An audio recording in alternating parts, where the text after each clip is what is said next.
I've always been drawn to the eerie silence of the wilderness.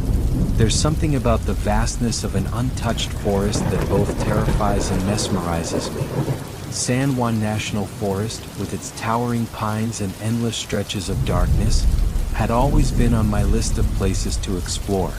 But after what happened that night, I wish I had never set foot there. It was late October when I decided to embark on a solo camping trip. The autumn air was crisp, and the golden leaves rustled underfoot as I hiked deeper into the forest. I had read stories about strange occurrences in these woods, whispers in the wind, shadowy figures darting between trees, and campers who disappeared without a trace. But I dismissed them as mere folklore. By dusk, I found a secluded clearing and set up camp. The fire crackled softly, its warm glow barely reaching the trees beyond. As I sat by the fire, sipping from my thermos, I noticed how unnaturally quiet the forest had become. No crickets, no rustling leaves, just an oppressive silence. Then I heard it, a faint, rhythmic tapping like someone knocking on wood. It came from deep within the trees, steady and deliberate. I held my breath, straining to listen. The sound grew louder, closer, until it was just beyond the ring of firelight. My heart pounded as I reached for my flashlight. When I flicked it on, the beam cut through the darkness, and that's when I saw it. A tall, gaunt figure stood between the trees, its hollow eyes locked onto mine. Its body was impossibly thin, almost skeletal, draped in tattered, dirt-stained clothing. Its head twitched unnaturally to the side, and then it took a slow step forward. I wanted to scream, to run, but my body refused to move. And then it spoke. A hoarse, ragged whisper drifted through the cold night air. "You shouldn't be here. Who's there?" I managed to croak, my voice barely above a whisper. The figure didn't move. It stood in the darkness, its head twitching, its hollow eyes boring into me. My grip on the flashlight tightened as I took a hesitant step backward. The fire crackled again, but its warmth did nothing to chase away the chill that seeped into my bones. I felt like prey trapped in the predator's gaze. The figure took another step forward, its limbs jerking unnaturally as if controlled by unseen strings. The tapping sound returned, louder this time, echoing all around me. My mind raced. Was there more than one of them? I forced myself to move, stumbling toward my tent. If I could just grab my car keys. A sudden gust of wind extinguished my fire, plunging the campsite into darkness. My breath hitched as I swung the flashlight wildly, searching for the figure. It was gone. Panic surged through me. My tent loomed ahead, barely visible in the dim light. I lunged for it, fumbling with the zipper, my fingers trembling. The tapping sound surrounded me now, an erratic rhythm that sent my heart into a frenzy. Then a whisper, closer than before. "You shouldn't be here." Cold breath brushed against my ear. I spun around, flashlight shaking in my grip. Nothing. Just darkness and trees that seemed to press in on me. My breath came in ragged gasps as I dove into the tent, zipping it shut behind me. For a moment there was silence. I held my breath, my pulse hammering in my ears. Maybe, just maybe, it was gone. Then the fabric of the tent shifted. Something was outside. A shadow loomed against the thin material, too tall, too distorted to be human. The whisper came again, almost singing now, drawing out the words in a grotesque lullaby. "You shouldn't be here." A hand pressed against the tent wall. Long fingers, too many of them, curled and dragged downward, leaving deep indentations in the fabric.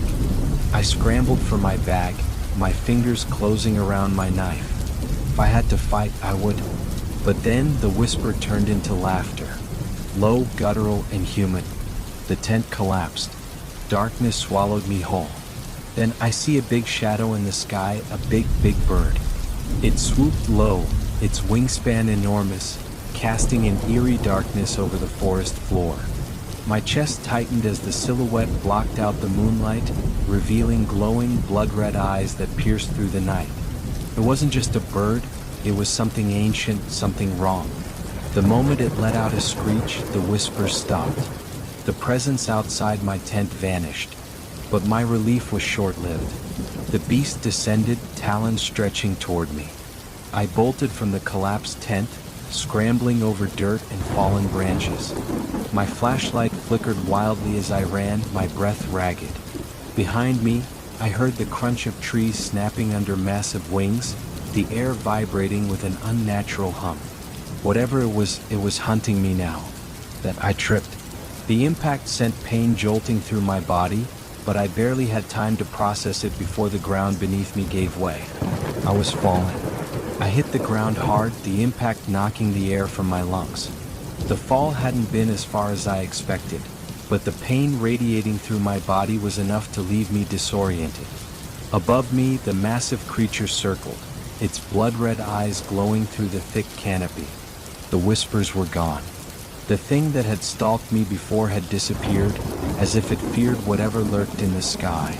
That should have brought me relief, but instead, it filled me with dread. What could be so terrifying that even the forest horrors fled from it? I struggled to my feet, my legs shaky. My flashlight was gone, lost somewhere in the underbrush. My only source of light was the pale glow of the moon filtering through the trees.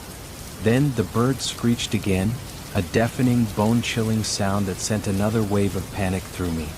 I turned and ran. Branches lashed at my arms and face as I tore through the woods, my breath coming in ragged gasps. The ground beneath me was uneven, full of hidden roots and rocks that threatened to send me sprawling again. But I couldn't stop. I had to get away. A rush of wind blasted against my back, and I knew the creature had swooped down. Its shadow engulfed me, and for a brief, terrifying moment, I felt the air shift as its talons grazed the ground just inches from where I had been. I needed to hide. Up ahead, I spotted the gaping maw of a cave. Without thinking, I dove inside, tumbling into the darkness. I lay there for a moment, panting, my body trembling from adrenaline and fear. The air inside the cave was damp and stale, thick with the scent of earth and something else, something rotten. Outside, the sound of beating wings faded. The creature wasn't leaving, but it was circling, waiting. I sat up, straining to see in the darkness. My fingers brushed against cold stone, rough and uneven. Deeper inside, the darkness seemed almost alive, pressing against me with an unsettling presence. I wasn't alone. A shuffling sound echoed from the depths of the cave. Slow, deliberate. My heart leapt to my throat. I turned toward the entrance, but stopping outside was that monstrous bird, waiting for me to emerge. Trapped. The shuffling grew closer. I reached into my pocket, fumbling for the small pocket knife I always carried. It was useless against whatever was coming, but the weight of it in my hand gave me a sliver of comfort. Then a voice, low and rasping, echoed from the darkness behind me. "You shouldn't have come here." I froze. The same words, the same voice as before. But this time it was coming from something much closer. I turned slowly, my breath shallow, my grip tightening on the knife. My eyes strained to see, but the darkness was impenetrable. Then something moved. A shape emerged from the shadows, its movements jagged and unnatural, as though its limbs weren't connected properly. My stomach twisted as my flashlight flickered weakly from where it had fallen earlier, casting a brief, stuttering glow over the figure. It was the same thing from the forest, the gaunt, skeletal figure with hollow eyes. Only now, in the confined space of the cave, it seemed even more unnatural. Its body contorted as it took another step forward, its head twitching violently. The bird outside screeched again, but the creature didn't flinch. It just stared at me, its mouth stretching into something that wasn't quite a smile. "Run," it whispered. I didn't hesitate. I bolted toward the entrance, but just as I reached the threshold, a gust of wind knocked me off my feet. The massive shadow passed over the cave mouth, blocking out the moonlight. The bird was still there, and now so was the thing in the cave. I had nowhere left to run. I scrambled to my feet, my breath ragged. My mind screamed at me to run, but where? The monstrous bird blocked my escape, and the skeletal figure in the cave stood between me and the abyss of darkness beyond. Then the air around me shifted. A low hum vibrated through the cave walls, and suddenly, everything changed. The ground beneath me softened, turning into something that felt like shifting sand. The cave walls twisted, stretching unnaturally as if the entire space was breathing. My vision blurred, the darkness taking on an eerie, almost liquid quality. Then, in a blink, I wasn't in the cave anymore. I was somewhere else. The air was thick, oppressive, and the sky, if I could even call it that, was an endless void of swirling crimson and black. Towering structures loomed in the distance, jagged and pulsing with an unnatural glow. The ground beneath my feet was no longer earth but something fleshy, writhing with unseen movements beneath my weight. My stomach turned as realization dawned on me. I had stepped into another realm, a place not meant for the living. I wasn't alone. Figures emerged from the shifting landscape, their bodies elongated and grotesque, their eyes sunk in pits of darkness. They moved with an unnatural grace, their whispers filling the air like the rustling of dead leaves. A deep, guttural voice rumbled from somewhere unseen. "You do not belong here." Panic surged through me as the creatures circled closer, their movements slow, deliberate. My instincts screamed at me to move, but fear kept me rooted in place. Then I noticed something worse. The skeletal figure from the cave was here too, standing among the twisted beings as if it had always belonged. Its hollow eyes fixed on me, its lips curling into a grotesque semblance of a grin. I took a step back, but the ground beneath me pulsated, sending a sickening shudder through my body. A cold sensation crawled up my spine as I realized something. I wasn't just in another dimension. I was in their world. The whispers intensified, overlapping in a chorus of distorted voices. My head throbbed as their words twisted into something almost intelligible. "Stay. Become one of us." I clenched my fist, shaking my head violently. No, I had to get out. I had to find a way back. Then, from above, a shadow loomed once more. The massive bird. But now it wasn't hunting me. It was watching. I didn't know if it was friend or foe, but one thing was clear. This nightmare was only beginning. A chilling wind howled through the landscape, carrying the scent of decay. The creatures drew closer, their elongated fingers reaching for me. I stumbled back, desperately searching for something, anything that could lead me home. Then I heard it, a distant humming, low, rhythmic, vibrating in my very bones. It wasn't coming from the creatures. It was coming from me. I looked down at my hands. They were glowing. A faint, pulsating light pulsed beneath my skin, spreading up my arms like veins of fire. The creatures hesitated. The whispers faltered. Even the skeletal figure tilted its head as if realizing something. The bird screeched again, its red eyes fixed on me. Then the ground beneath me cracked. A blinding light erupted from below, and before I could even react, I was falling, plunging into an abyss of white fire. The last thing I saw before the darkness swallowed me whole was the skeletal figure reaching for me, its hollow eyes burning with something I couldn't comprehend. Then silence. I gasped as I hit solid ground, the impact jolting me awake. My body ached, my mind reeling from the fall, if that's what it had been. The world around me was different now. The swirling red sky was gone, replaced by a vast expanse of dim, bluish light stretching endlessly in all directions.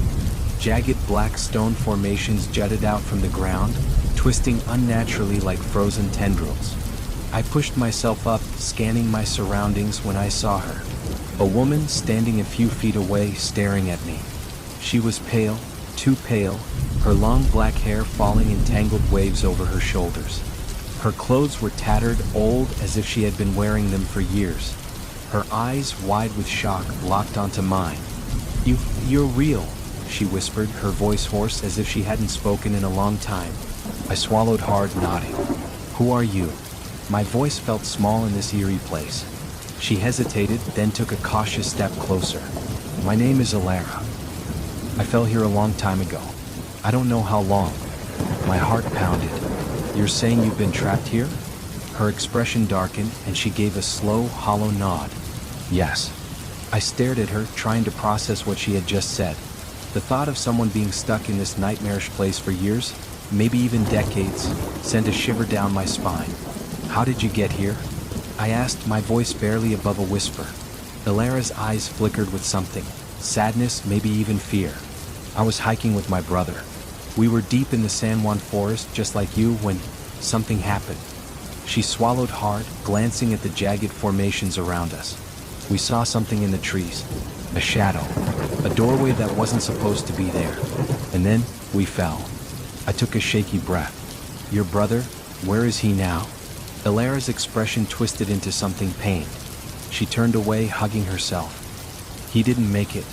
I didn't know what to say. A heavy silence settled between us. I could feel the weight of her grief, the loneliness of years spent in this forsaken place. Finally, she turned back to me, her gaze sharp. How did you get here? I exhaled slowly, recounting the events of the forest, the whispers, the skeletal figure, the monstrous bird. As I spoke, Elara's expression shifted from curiosity to something resembling recognition. I've seen that creature, she murmured. The one with the hollow eyes. I tensed. What is it? Elara hesitated, then shook her head. I don't know, but it's been here as long as I have. I felt a cold knot tighten in my stomach. If she had been here for years and that thing was still lurking, did that mean there was no way out? I forced myself to stay calm. There has to be a way back, I said, more to convince myself than anything. You fell in, so there must be a way out. Elara let out a bitter laugh. I used to think that too. She gestured at the landscape around us. I've searched everywhere. This place, it doesn't follow normal rules. Paths shift. Time moves differently. The creatures here, they watch. They whisper. Her voice grew quieter. And sometimes they take. A chill crawled up my spine. Take.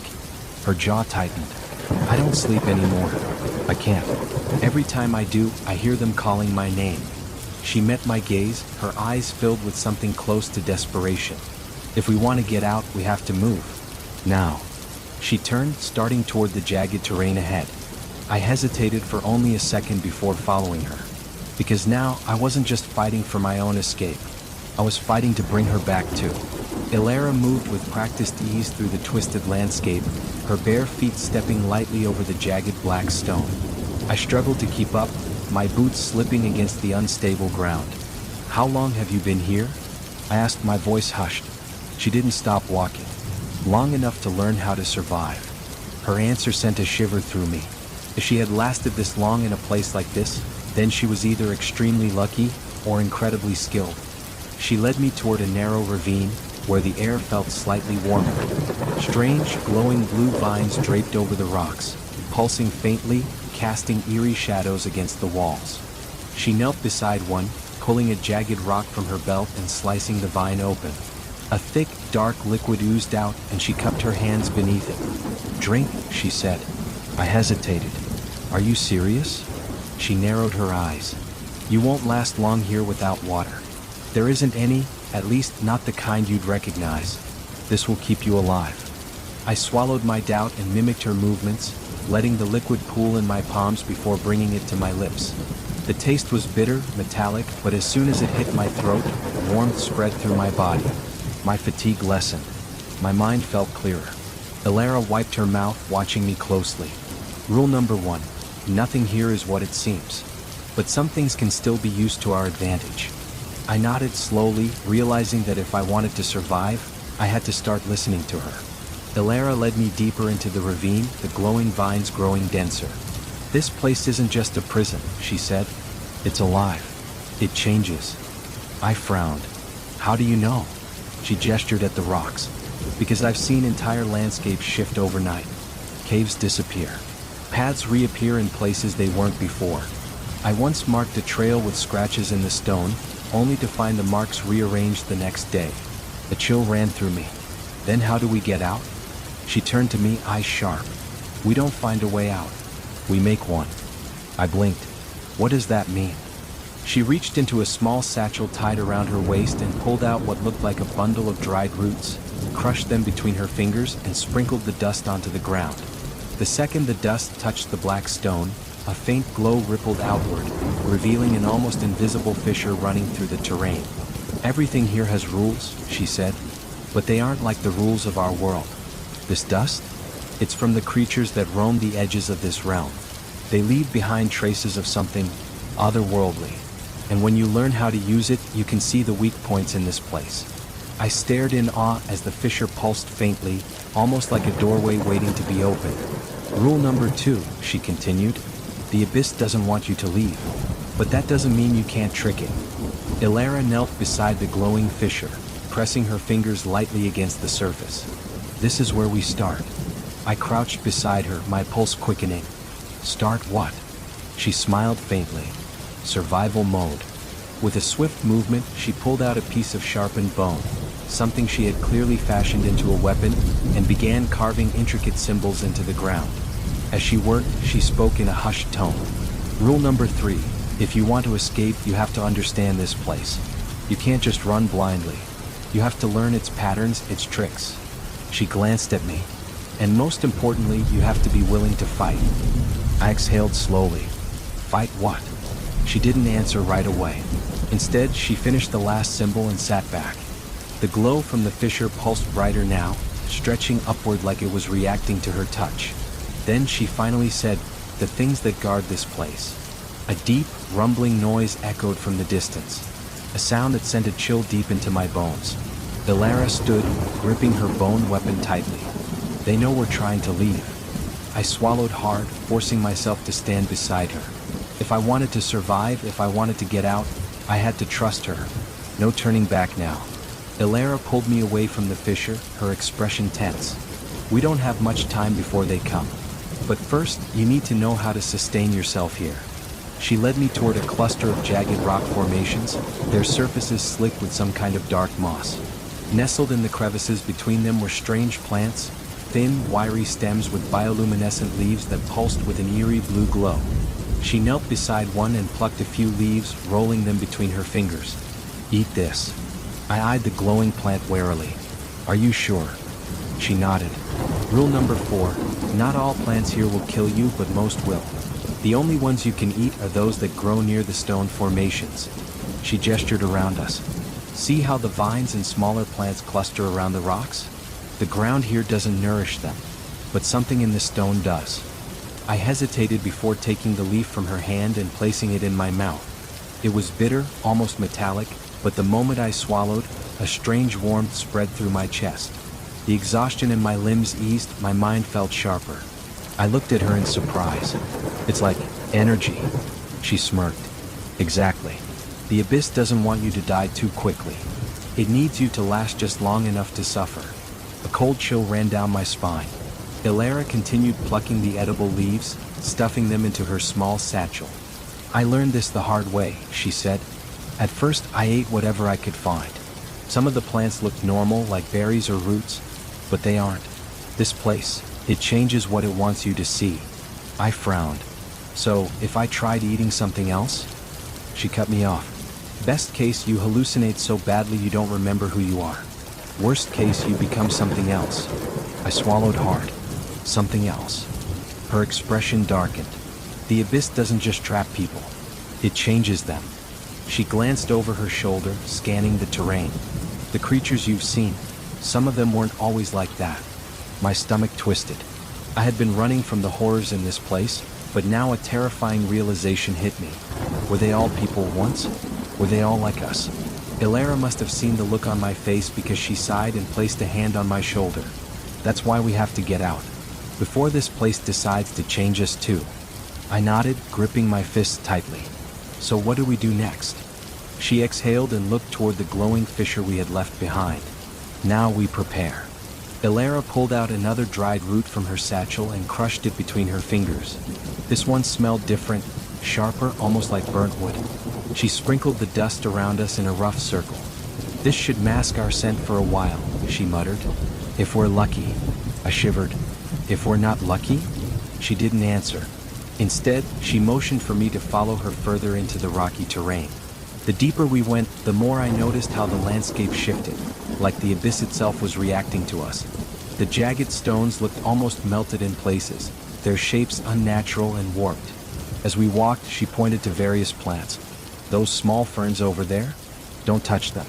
Their spores are toxic. And that black moss? It spreads on skin, eats into your flesh if you're not careful. I made a mental note of everything she said, realizing just how deadly this world truly was. After a while, We reached a cave entrance hidden between two massive stone pillars. Elara stopped and turned to me, her expression serious. "This is where we'll rest. But not for long." I frowned. "What? What's in there?" She took a deep breath. "Not what? Who?" A sound echoed from within the cave, low, guttural breathing. And then a voice. "You finally came back, Elara?" Elara stiffened at the voice echoing from the cave. I could feel the tension radiating off her fingers twitching slightly toward the bone weapon at her waist. "Who is that?" I whispered, my throat tight. She didn't answer immediately. Instead, she grabbed my wrist and pulled me away from the entrance. "We'll deal with that later. Right now, you need to learn something more important." She led me toward a grove of twisted, gnarled trees growing between the jagged rock formations. Their bark was blackened and cracked, yet their roots spread deep into the stone as if feeding off the abyss itself. "This," Elara said, placing a hand against the rough bark, "is the only real source of drinkable water in this place." I blinked at her.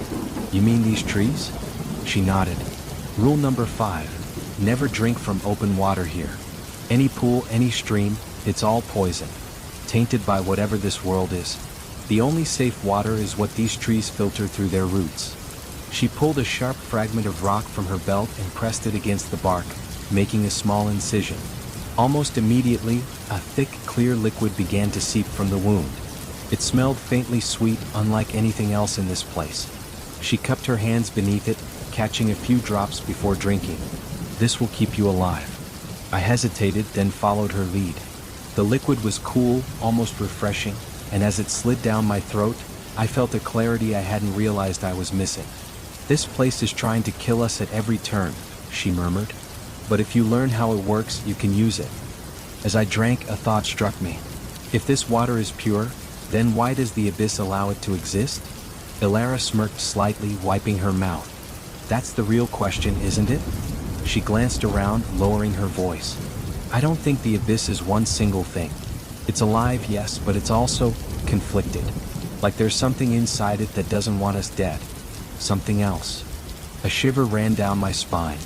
The idea that this nightmare of a world might have its own hidden war within itself was almost too much to process. I frowned, looking at the trees around us.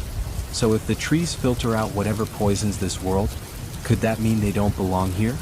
Elara's eyes met mine, something unreadable in her expression. "Maybe." A sound from behind us made me freeze. A deep, wet breath. I turned slowly. The cave. We had been so focused on the water, we had almost forgotten the voice inside. Then it spoke again. "Elara, you left me." Elara's entire body tensed. I had never seen her look truly afraid until now. I turned toward the cave entrance, my heart hammering. A figure stepped into the dim blue light, emerging from the darkness within. He was tall, too tall. His body was stretched unnaturally, his limbs thin and raw. His skin, if it could even be called that, was pale and cracked like old porcelain, glowing faintly with an eerie blue sheen. But it was his eyes that sent ice into my veins. They were black pits, hollow and endless. Yet something inside them still recognized us. "Elara?" His voice was distorted, layered over itself like an echo.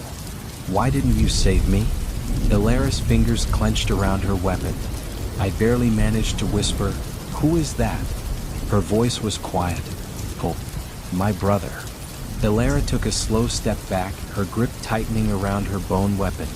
Her breathing was steady, controlled, but I could see the way her fingers twitched, the hesitation in her stance. The creature, her brother, tilted his head at an unnatural angle, his hollow eyes fixed on her. "You left me," he said again, his voice layered with pain and something darker. Something wrong. I swallowed hard, trying to process what I was seeing. "Elara," I whispered, "is that really him?" She didn't answer right away. Her eyes never left the figure in front of us. Finally she said, "It was." The thing that had once been her brother let out a rasping breath. His elongated fingers flexed, his nails scraping against the stone. "I waited," he whispered. "I called for you, but you never came." Elara's jaw tightened. "I tried." The creature took a step forward. Not hard enough. I could feel the tension in the air, thick and suffocating. Whatever had happened to Elara's brother, whatever had turned him into this thing was beyond my understanding. But I could see the guilt in her eyes, the weight of the past pressing down on her. I shifted slightly, preparing myself to move if things went bad. "Elara, what do we do?" She didn't look at me. "We survive." The creature's head twitched again, his black eyes flicking to me for the first time. "You shouldn't be here," he whispered. A familiar dread coiled in my stomach. I had heard those words before. In the forest, in the cave, even in the abyss itself. The moment stretched, too long, too quiet. Then, without warning, the creature lunged. Elara moved fast, shoving me aside as she raised her weapon. The sharpened bone sliced through the air, but the creature was faster. His elongated arm lashed out, knocking her backward with unnatural strength. She hit the ground hard, skidding against the stone. I scrambled to my feet as the creature turned toward me. My instincts screamed at me to run, but I knew there was nowhere to go. We were trapped. The thing that had once been Artan let out a guttural growl, his fingers stretching toward me. "You don't belong," he hissed. I reached for the only weapon I had, my knife. It felt small, useless, but I held it anyway. If this was how I died, I wouldn't go down without a fight. But before I could strike, Elara was there. She moved like a shadow, her bone weapon slashing across the creature's arm. A sharp, inhuman scream echoed through the cavern. The wound oozed something thick and black, but Artan didn't stop. He turned on her instead, his body twisting in ways it shouldn't have been able to. "Elara," he whispered, almost pleading. "Come with me." Her expression hardened. "You're not my brother." For a second, something flickered in those hollow eyes, something almost human. Then it was gone. Elara didn't hesitate. She drove the bone weapon forward, straight into his chest. The creature let out a strangled gasp, his body convulsing. For a moment, he simply stood there, staring at her, the black substance seeping from the wound. Then, slowly, his form began to break apart, dissolving into the air like smoke. The cavern was silent once more. Elara stood there, her chest rising and falling heavily. She didn't move. She didn't speak. I took a cautious step forward. "Elara?" She exhaled sharply, closing her eyes. "It's over." But the way she said it, flat, emotionless, I wasn't sure if she was trying to convince me or herself. I looked around at the cavern, at the eerie glow of the abyss beyond. What now? Elara opened her eyes. They were colder than before, more determined. "Now we find a way out." And with that, she turned, walking deeper into the unknown. I hesitated for only a second before following her, because I wasn't just fighting for myself anymore. I was fighting for her too. And I had a feeling the abyss wasn't done with us yet. Elara walked in silence, her shoulders tense as we moved deeper into the abyss. The twisted rock formations loomed around us like frozen waves, their jagged edges glowing faintly under the eerie blue light that pulsed from the fissures in the ground. I kept my gaze on her, waiting for her to say something, anything, about what had just happened, about her brother. Finally, after what felt like an eternity, she spoke. "I need to show you something," she said, her voice quiet but firm. I frowned. "What is it?" She didn't answer immediately. Instead, she led me through a narrow passage between two massive, warped stone pillars. The moment we stepped through, the air changed. It was warmer here, but not in a comforting way. It felt thick, charged with something unseen. And then I saw him. A man stood near a small fire, his back turned to us. His posture was relaxed, but there was a certain tension in the way he held himself, as if he was always ready to move. He was tall, broad-shouldered, dressed in dark, worn leather armor.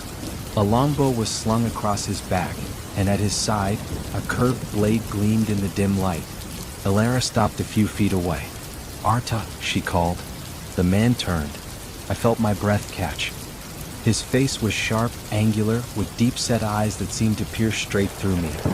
His dark hair was tied back, revealing a faint scar that ran from his left temple down to his jaw. He looked at Elara first, his expression unreadable. Then his gaze shifted to me. "So," he said, his voice smooth but edged with something unreadable. "This is the one you picked up?" Elara crossed her arms. "I didn't pick them up. They fell in just like us." Artan studied me for a long moment, his sharp eyes scanning me from head to toe. It felt less like a greeting and more like an evaluation. I swallowed hard. I'm just trying to survive. A slow smirk tugged at the corner of his mouth. Then you're already better off than most who end up here. Elara sighed. Stop testing them, Artan. We don't have time for this. His smirk faded and he nodded. Fair enough. He motioned for us to sit by the fire. I hesitated but followed Elara's lead. As I settled onto the cold ground, I noticed something unsettling. Artan didn't seem as affected by this place as Elara and I were. His movements were short, his expression calm, almost like he belonged here. Elara glanced at me before gesturing toward her brother. This is Artan, she said. He's the best hunter in this place. Artan let out a short chuckle. More like the only one. I blinked. You hunt? Here? He leaned forward, resting his arms on his knees. How do you think we've survived this long? I glanced at Elara.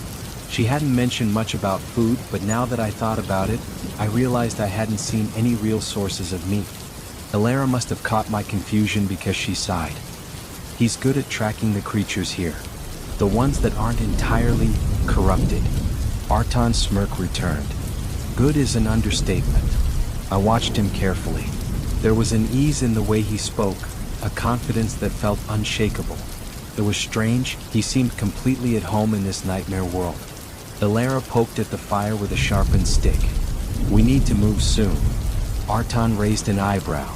Already? I thought you wanted to rest. She shook her head. Something's changing. The creatures are getting bolder. We were attacked earlier and... She hesitated. It was him, Artan. For the first time, Artan's casual demeanor faltered. His expression darkened. You're sure? Elara nodded. Artan exhaled slowly, running a hand through his hair. Damn. I shifted uncomfortably. Who or what was that back there? Artan didn't answer immediately. Instead, he stood up, his movements deliberate. He turned his back to us, staring into the abyss beyond the fire's glow. Finally, he spoke. He was our brother. The weight of those words settled over me like a heavy fog. Elara's voice was quiet. But he isn't anymore. I swallowed hard. What happened to him? Artan's jaw clenched. The same thing that happens to everyone who stays here too long. I looked between them, trying to piece together the story they weren't telling me. The way Elara had hesitated, the way Artan's usual confidence had cracked. Whatever had happened, it had scarred them both. Elara met my gaze. That's why we have to leave. Before it happens to us too. I nodded slowly. Then tell me what to do. Artan turned back, his expression unreadable once more. He studied me for a moment, then said, You want to survive? Then you need to learn how to hunt. I blinked. Hunt? A sharp grin spread across his face. You won't last long here without knowing what's safe to eat. And more importantly, what's hunting you. Elara sighed. He's right. Artan stretched, rolling his shoulders. Come on then, he said, gesturing for me to follow. Let's see if you've got what it takes. I hesitated only for a moment before standing, because if I wanted to make it out of this place alive, I had no choice but to learn. And Artan, the abyss's deadliest hunter, was my only teacher. Artan led the way through the abyss, his steps silent against the dark, twisted ground. Elara and I followed closely, our senses on high alert. The air felt heavier here, as if the abyss itself was watching, waiting. If you want to survive, Artan began, his voice low, you need to understand one thing. Everything here is dangerous, but not everything wants to kill you right away. I frowned. What do you mean? He glanced at me over his shoulder. Some creatures will hunt you the moment they see you. Others, they wait. They watch. They take their time. A shiver ran down my spine. Elara sighed. He means that even the plants here can be predators. I swallowed hard. Great. Artan smirked. Don't worry. That's why I'm here. We moved deeper into a strange forest. The trees gnarled and twisted, their bark pulsing faintly as if alive. The ground beneath us was uneven, dotted with glowing fungi that emitted an eerie blue light. Artan stopped suddenly and raised a hand. "Look there." I followed his gaze and saw movement in the undergrowth. A creature emerged, a small deer-like animal with 6 legs and shimmering silver fur. Its large black eyes watched us warily as it sniffed the air. "That's what we eat," Artan murmured. I studied the creature. It didn't look dangerous. "Why this one?" "Because it's an herbivore," he said. "That's the rule here. Carnivores are all toxic. No exceptions." Elara nodded. "We learned it the hard way." I hesitated. "So, how do we catch it?" Artan grinned, drawing his bow. "Watch and learn." With a practiced motion, he notched an arrow and took a slow step forward. The deer-like creature tensed but didn't run. Artan exhaled steadily and let the arrow fly. It struck clean right through the creature's neck. It collapsed instantly. I flinched, my stomach twisting at the sight. I had never hunted before. But Artan walked over calmly, inspecting the kill. "Clean shot," he muttered, retrieving his arrow. He wiped the blood off on his sleeve before gesturing for me to come closer. I knelt beside the creature, feeling a strange mix of gratitude and sadness. Elara crouched beside me. "You'll get used to it." I wasn't sure I wanted to, but if this was survival, I had no choice. Artan pulled a knife from his belt and handed it to me. "You need to learn how to dress a kill. If you're going to be part of this colony, you have to pull your weight." I looked at the knife, then at him. "Colony?" Elara exchanged a glance with Artan. "We can't keep wandering forever," she said. "We need shelter, supplies, a real plan." Artan nodded. "A place to call home." The word home felt foreign in a place like this, but I couldn't deny the truth. If we wanted to survive long term, we needed more than just instinct. I took the knife and set to work under Artan's guidance. It was messy, difficult, but he was patient. By the time I was finished, I felt drained, but also strangely accomplished. Elara helped gather the meat while Artan led us toward a new location. "Where are we going?" I asked. "To higher ground," Artan said. "If we're building a colony, we need a place we can defend." After hours of walking, we found it, an elevated ridge overlooking a valley of shifting rock. The cliffs provided natural barriers, and there was a freshwater source trickling from a nearby cave. "Fine," Elara muttered, crossing her arms as Ruth led her to one of the makeshift dwellings. As they disappeared, I turned to Darren. "What do you need me to do?" The older man studied me for a moment before nodding toward the distant trees. "Find us water. The last supply we had is running low." I swallowed. "Alone? You know how to do it, don't you?" Darren asked. I hesitated but nodded. Artan had taught me well. Darren's sharp gaze didn't leave mine. "Then go." And just like that, we were part of the colony. The abyss was silent as I moved carefully through the terrain. It was strange to think that just days ago, I had been learning how to find drinkable water for the first time. Now, I was doing it for a whole group of people. I scanned the area for signs of the right kind of trees, the ones with glowing blue veins. Artan had told me they were the only safe source of water in this world, their roots filtering out the abyss's poison. After nearly an hour of searching, I finally found one. Its dark bark pulsed faintly, proof that its core held clean water. I took out my bone knife and cut into the trunk. Clear liquid seeped from the wound, dripping slowly into the small leather pouches I carried. I filled as many as I could before securing them tightly. Before heading back, I glanced around, listening for any signs of danger. The abyss was quiet. Too quiet. Something wasn't right. I gripped my knife tighter, scanning the shadows. But after a few tense moments, nothing came. Not wanting to take any chances, I hurried back to the colony. By the time I returned, the others had already begun gathering at the central fire.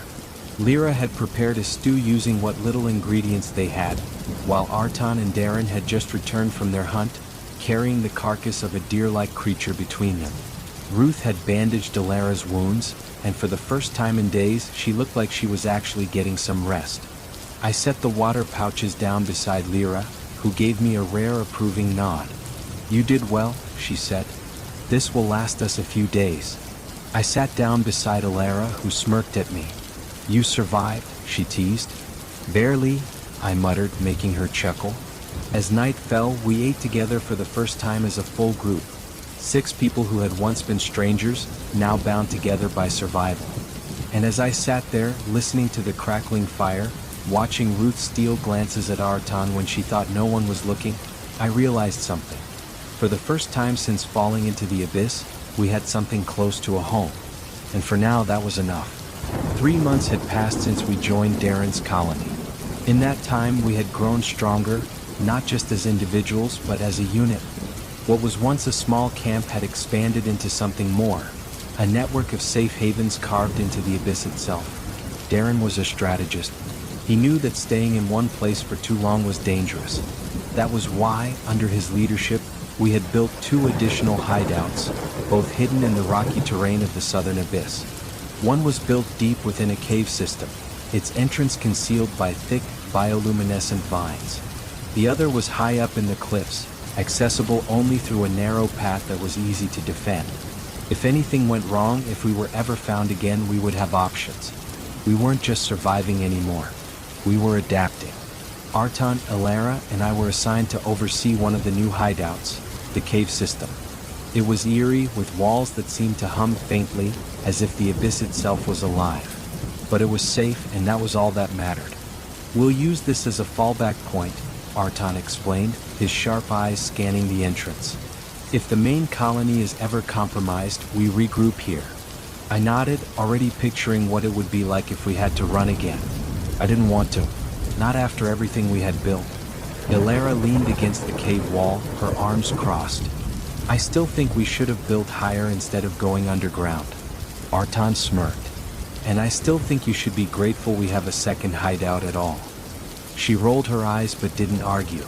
Ruth had helped us set up supplies here earlier in the week. Food, weapons, and clean water. The more time we spent with her, the more it became obvious that Artan's interest in her had only grown.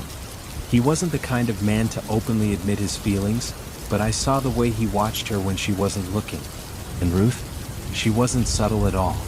The way she challenged him, the way she flirted, it was obvious to everyone except Artan himself. Elara had even whispered to me once, "My brother is hopeless." I had laughed, but she wasn't wrong. The second location, the one in the cliffs, was harder to access. Only Darren and Ruth knew the exact path, making it the most secure of the 3. If everything fell apart, that would be our last resort. Darren had taken me there once, showing me the way. "You're one of us now," he had said. "If I fall, if Artan falls, someone else needs to know where to go." It had been a sobering thought, but I had understood. This world was ruthless. Any of us could be gone tomorrow. But at least now we had a plan. That night, back in the main colony, we gathered around the fire. Lyra had prepared a rare meal, something that almost tasted like stew. I sat beside Elara, watching the firelight flicker in her eyes. She looked more at ease than she had in months. Across from us, Ruth was teasing Artan again. "You spend so much time training," she said, smirking. "Are you ever going to take a break?" Artan raised an eyebrow. "Survival doesn't allow for breaks." Ruth leaned closer. "That sounds like an excuse." Elara elbowed me playfully. "He has no idea what to do with her." I chuckled. "None at all." For the first time in a long time, the abyss didn't feel so overwhelming. We weren't just surviving anymore. We were living. The night was quiet, the air thick with anticipation. Artan sat by the fire, sharpening his blade, his expression unreadable. I had known him long enough to recognize when he was deep in thought. He was preparing for something important. Elara nudged me with her elbow, smirking. "Look at him," she whispered. "He's trying to work up the nerve." I glanced at her, then back at Artan. "You think tonight's the night?" She nodded. "He's never been good at words, but if he's going to say anything, it'll be soon." And she was right. "This is it," Artan declared. "Our new home." Elara and I exchanged glances. It didn't look like much. But as I gazed out over the abyss, I realized something. For the first time since falling into this nightmare, I felt something other than fear. "Oh." Artan clapped a hand on my shoulder. "Welcome to the colony." And just like that, our survival had a new purpose. The colony was slowly coming together. The three of us worked tirelessly, gathering supplies, reinforcing our shelter, and scouting the terrain. Every day was a battle against the abyss, but with Artan leading and teaching us, survival became something more than just running. It became possible. And in the midst of all the chaos, something else started to grow. Between Elara and me. At first, it was just small things. Her lingering glances, the way she stayed close when we hunted, the way she would touch my arm just a little longer than necessary. I caught myself watching her too, studying the way the dim blue light of the abyss softened her sharp features, how her eyes held a fierceness that made me forget the nightmare we lived in. It was dangerous to care in a place like this. Attachments made you vulnerable. But with every passing day, I found it harder to ignore. That night, it became impossible. The fire crackled softly in our small outpost, a makeshift barricade of twisted branches and stone forming a protective ring around us. The sky above was a swirling mix of deep violet and black, the abyss constantly shifting as if alive. Artan had already retreated into the shelter, exhausted after an entire day of reinforcing defenses. That left just Elara and me taking the first watch. She sat next to me on a flat rock, her arms wrapped around her knees as she gazed out into the darkness. The air was cool, the eerie stillness of the abyss pressing in on us. But for once, it wasn't fear that kept me awake. It was her. "You're quiet tonight," she murmured, not looking at me. I exhaled, my fingers absent-mindedly tracing patterns in the dirt. Just thinking. She finally turned, her eyes locking onto mine. "About what?" I hesitated. I could lie. Say I was thinking about the colony, about survival. But instead, I just told the truth. "You." Her breath caught slightly, barely audible, but I noticed. She didn't look away. Instead, she tilted her head, a small, almost teasing smile playing at her lips. "Is that so?" she whispered. I nodded, my heartbeat drumming in my ears. Silence stretched between us, thick with something neither of us wanted to name just yet. But I felt it, the weight of unsaid words, the tension hanging in the cool abyssal air. Then Elara shifted closer. Just slightly. But it was enough. Enough for me to reach for her. My fingers brushed against hers, hesitant at first. She didn't pull away. Instead, she turned her hand over, lacing her fingers with mine. My throat was dry. "Elara." She leaned in, close enough that I could feel the warmth of her breath against my lips. "We could die tomorrow," she whispered. I swallowed hard. "I know." "Then don't waste time," she murmured before pressing her lips to mine. The world disappeared.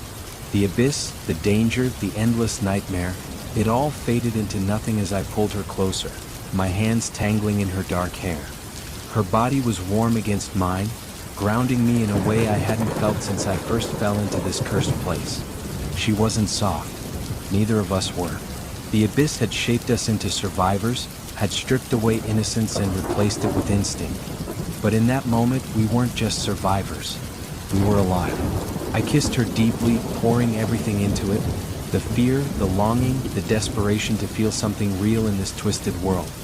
She responded just as fiercely, her hands gripping the front of my shirt, pulling me against her like she never wanted to let go. And maybe she didn't. Maybe I didn't either. The fire flickered beside us, casting shadows that danced along the rock walls. My hands roamed her back, tracing the curves of muscle and scars, learning her the way I had learned to navigate this world. She broke away just enough to whisper against my lips, "Stay with me. Always," I breathed. She kissed me again, and the abyss watched in silence. When dawn came, we didn't speak about what had happened. But the way she looked at me, the way her fingers brushed mine as we gathered supplies, the small smirk she gave me when Artan wasn't looking, it was enough. Something had changed between us. And no matter what the abyss threw our way next, I knew one thing for sure. I wasn't alone anymore. Morning in the abyss was not like morning in the real world. There was no rising sun, no warmth spreading across the horizon, just the endless swirling sky of violet and black, shifting like a living thing. Elara was already awake when I stirred, her back turned to me as she secured our supplies. Her movements were sharp, practiced, but I noticed the way her fingers lingered near mine when I reached for my own gear. She met my gaze briefly, and in that single glance, everything from last night came rushing back. She didn't say anything, neither did I. But the way her lips curled into the faintest of smirks before turning away told me everything. For now, it was our secret. Artan emerged from the shelter a few minutes later, stretching his arms with a grunt. His sharp eyes scanned the area, always assessing, always alert. He had no idea what had happened between Elara and me the night before, and we weren't about to tell him. Not yet. Get up, he said, tossing me a small satchel. You're learning something new today. I caught the bag, glancing at Elara, but she just raised an eyebrow as if to say good luck. I sighed and got to my feet. What am I learning? Artan grabbed his bow and motioned for me to follow. How to find clean water. The terrain shifted as we walked, the ground turning from jagged black stone to patches of twisted, root-infested earth. Strange plants pulsed in the dim light, their tendrils curling toward us as we passed. The further we went, the more I realized how little I actually understood about this place. Water is scarce, Artan said as we stepped over a gnarled root as thick as my leg. Most of what you'll find in the open is toxic. Puddles, streams, even rain. If you drink it, you won't last long. After a long breath, Artan stood, tucking his knife into his belt.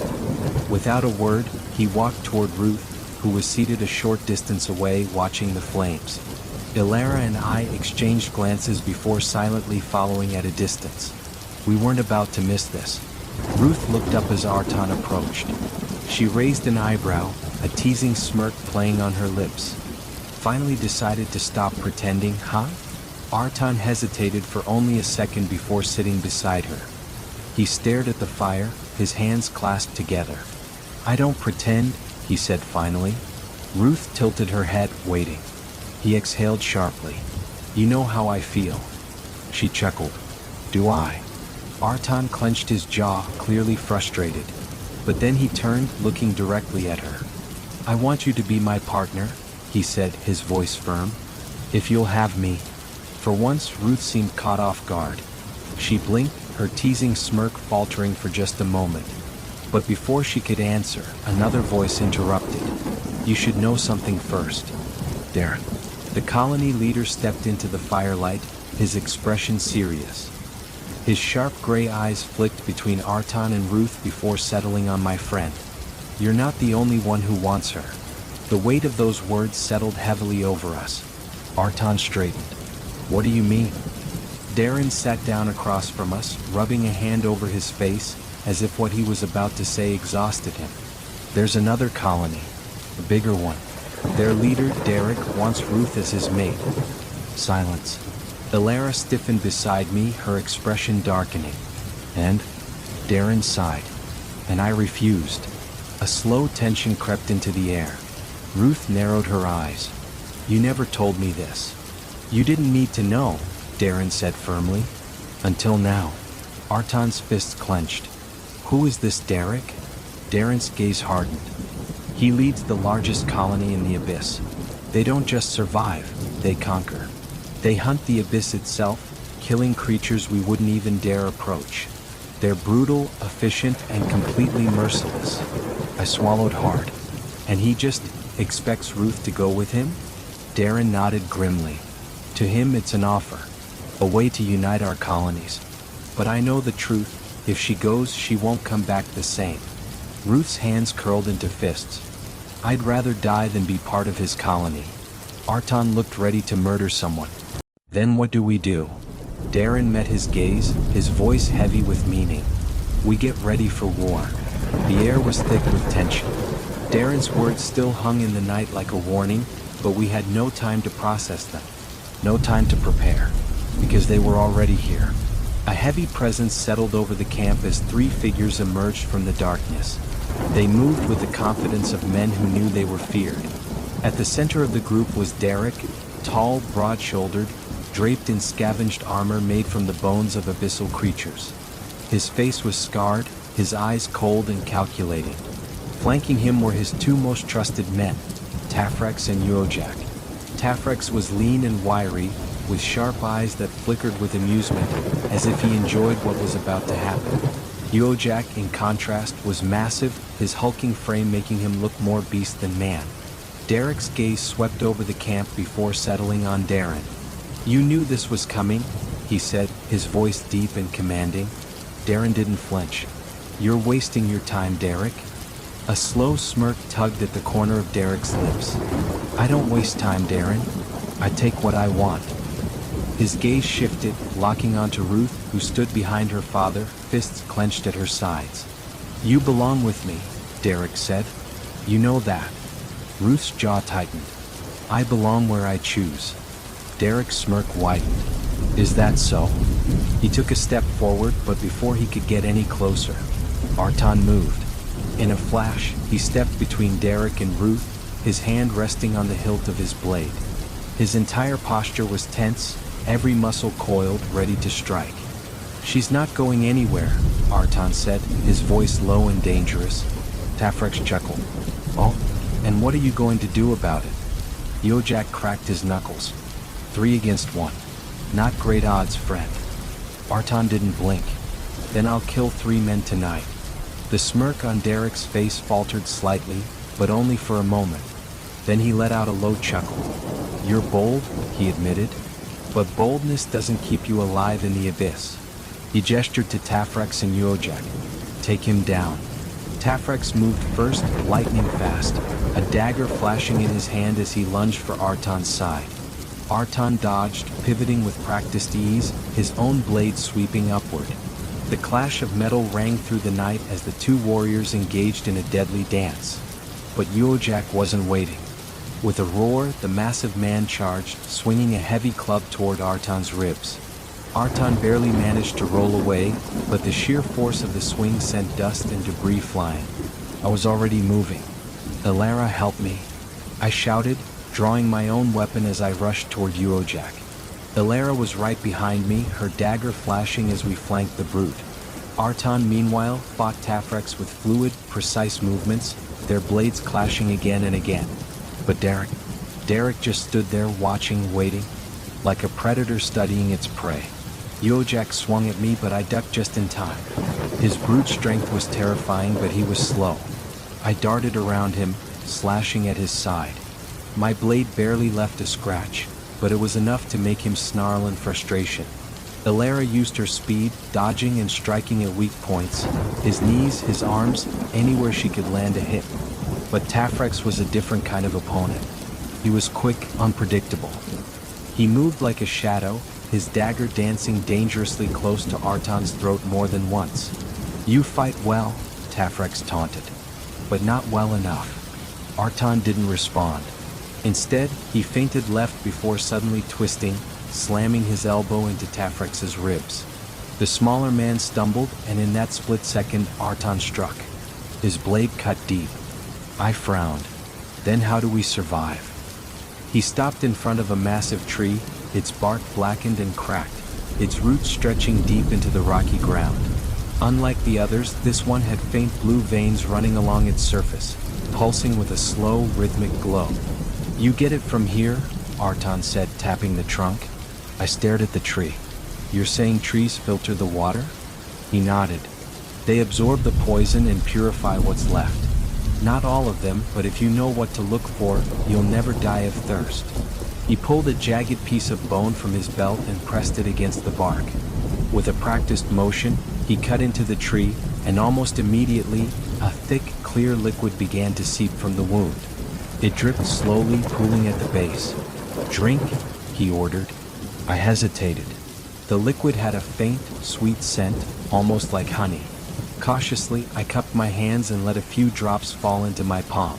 Then, with a deep breath, I brought it to my lips. The moment it touched my tongue, a warmth spread through my body.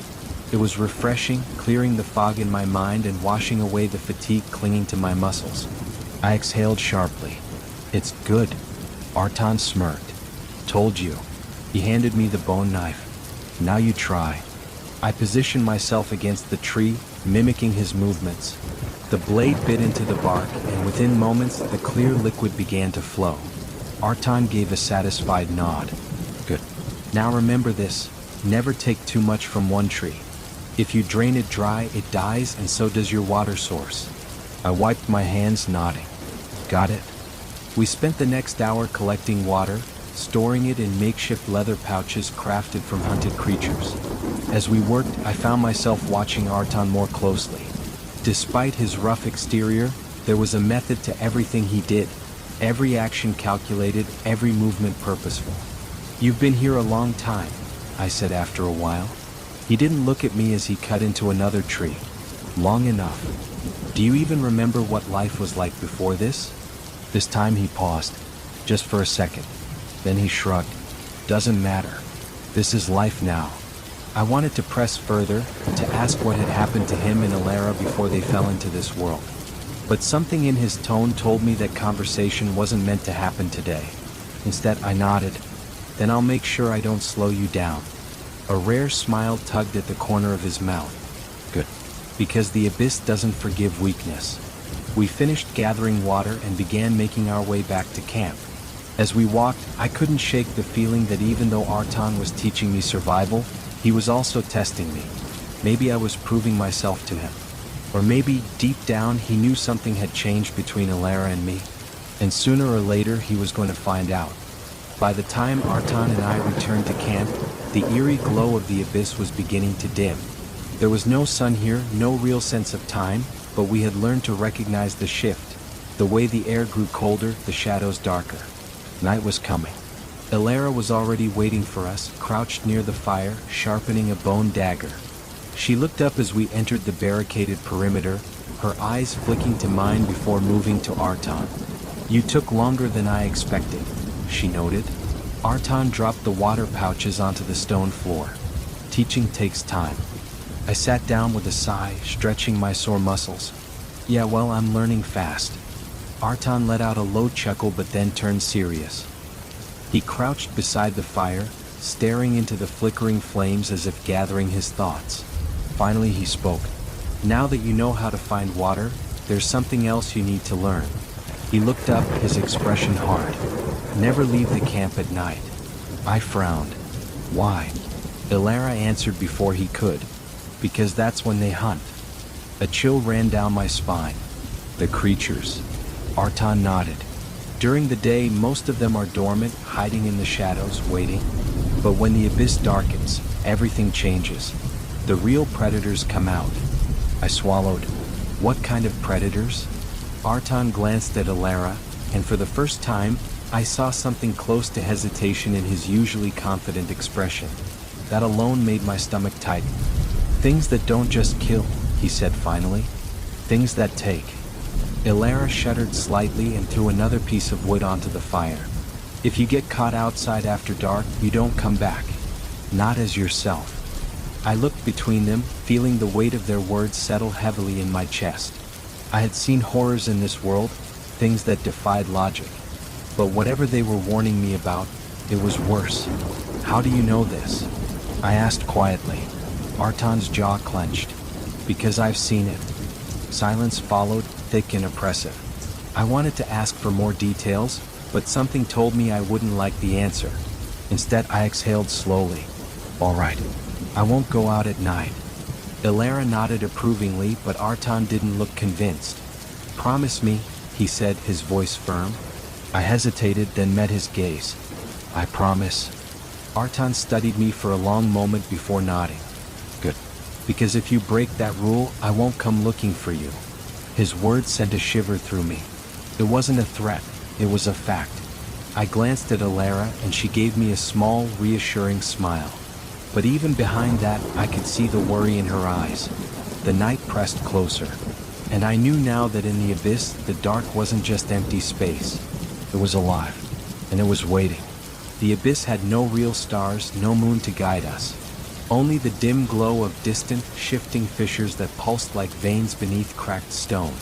The eerie blue light of our campfire flickered against the jagged walls of our shelter, barely keeping the darkness at bay.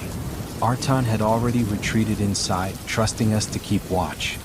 He was a light sleeper. If anything approached, he'd be up in an instant, weapon in hand. But for now, it was just me and Elara, sitting side by side near the fire, the silence stretching between us like a fragile thread. I glanced at her, my fingers absently tracing patterns in the dirt. The dim firelight cast soft shadows across her face, making her look almost peaceful, almost like she didn't belong in a place like this. But I knew better. Elara was as much a survivor as Artan as I was. Maybe even more. Tafrex gasped, his eyes widening as blood seeped from the wound. He staggered back, clutching his side, but before he could recover, Artan ended it. With a swift, brutal motion, he drove his blade into Tafrex's chest. The man collapsed, his breath ragged before it finally stilled. One down. But Uojak wasn't finished. With a furious roar, he grabbed me by the arm and hurled me aside like a rag doll. Pain shot through my back as I hit the ground hard. Elara lunged for him, but he swatted her away just as easily. I struggled to my feet, my vision spinning. Uojak loomed over me, his massive hand closing around his club. Then, an arrow pierced his throat. His eyes widened in shock. Behind him, Darren stood with his bow drawn, another arrow already knocked. Uojak's knees buckled, and a moment later, he crumpled to the ground. 2 down. Now only one remained. Artan turned to face Derek. The leader of the brutal colony cracked his neck, rolling his shoulders. I suppose I should have expected that. He stepped forward, drawing his massive curved sword. But if you think I'm like my men, you're mistaken. The air grew thick with anticipation. Artan exhaled slowly, raising his blade. We'll see. And then they clashed. Derek was strong, stronger than anyone we had faced before. His strikes were devastating, his movements precise. But Artan was faster. He dodged and countered, his blade flashing in the firelight. Every strike was met with another, neither man giving an inch. They moved like warriors who had spent their whole lives in battle. And then Derek made a mistake. He swung wide, too wide. Artan saw his opening and took it. With a brutal, final strike, he drove his sword through Derek's chest. The leader of the brutal colony gasped, staggering back. His sword slipped from his grip, clattering against the stone. Artan watched as the light faded from Derek's eyes. And then he fell. Silence filled the camp. Tafrex, Uojak, and Derek, all dead. Ruth stood frozen, staring at Artan. You killed him, she whispered. Artan's expression was unreadable. He left me no choice. Darren stepped forward, placing a hand on Artan's shoulder. You just saved my daughter's life. For a moment, Artan said nothing. Then finally he exhaled. And Ruth, without hesitation, stepped forward and wrapped her arms around him. For once, Artan didn't pull away. And as the flames flickered around us, I knew one thing for certain. This war wasn't over. But tonight we had won. The night smelled of blood and fire. Artan stood victorious, but barely. His chest rose and fell with heavy, labored breaths, and a deep gash ran across his left arm, blood soaking into the torn fabric of his sleeve. Ruth was still holding on to him, but Elara was already moving. You're hurt, she said, stepping toward him, her hands reaching instinctively to examine the wound.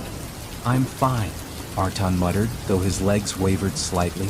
But before Elara could take another step, a sudden movement, a sharp intake of breath. Derek still lived. He wasn't dead, not yet. His body, broken and bloodied, trembled as he pushed himself up from the ground, his hand reaching for the dagger strapped to his side. His eyes, burning with hatred, locked onto Elara. She saw him too late. With a ragged snarl, Derek lunged. I barely had time to think. I moved instinctively, throwing myself between them. The impact was brutal.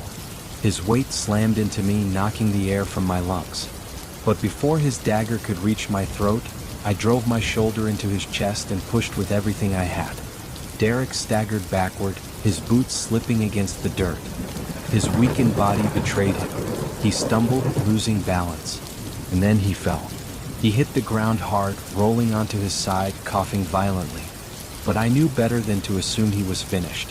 Derek was too strong, too stubborn to die so easily. I turned to Artan and Elara. Take care of him, I shouted, motioning to Artan's wound. I'll lead him away. Elara's eyes widened. Are you insane? Probably. But there was no other choice. Derek was too dangerous, too relentless to leave alive. If I stayed, he'd keep coming for us. So I ran. The moment my feet hit the forest floor, I heard Derek roar behind me. His fury was a living thing, wild and untamed. I didn't look back. I didn't need to. I could hear him, feel the earth tremble beneath his heavy steps as he charged after me. His breath came in ragged gasps, but despite his wounds, he was fast. Too fast. Branches snapped against my arms as I pushed forward, weaving through the twisted trees.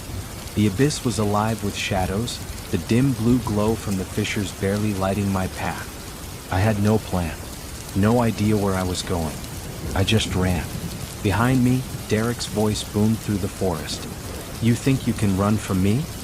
I clenched my jaw, forcing my legs to move faster. A fallen log appeared in my path. I leaped over it, landing hard on the other side, stumbling before regaining my balance. But Derek didn't slow down. He barreled through the log as if it were nothing, splintering it apart with sheer force. I cursed under my breath. This wasn't working. If I kept running blindly, he'd catch me. I needed an opening, a chance to turn the hunt against him. And then I saw it, a ravine. The ground ahead sloped downward into a deep, jagged gorge, its edges sharp with blackened stone. A thin, crumbling ledge ran along the side, barely wide enough to stand on.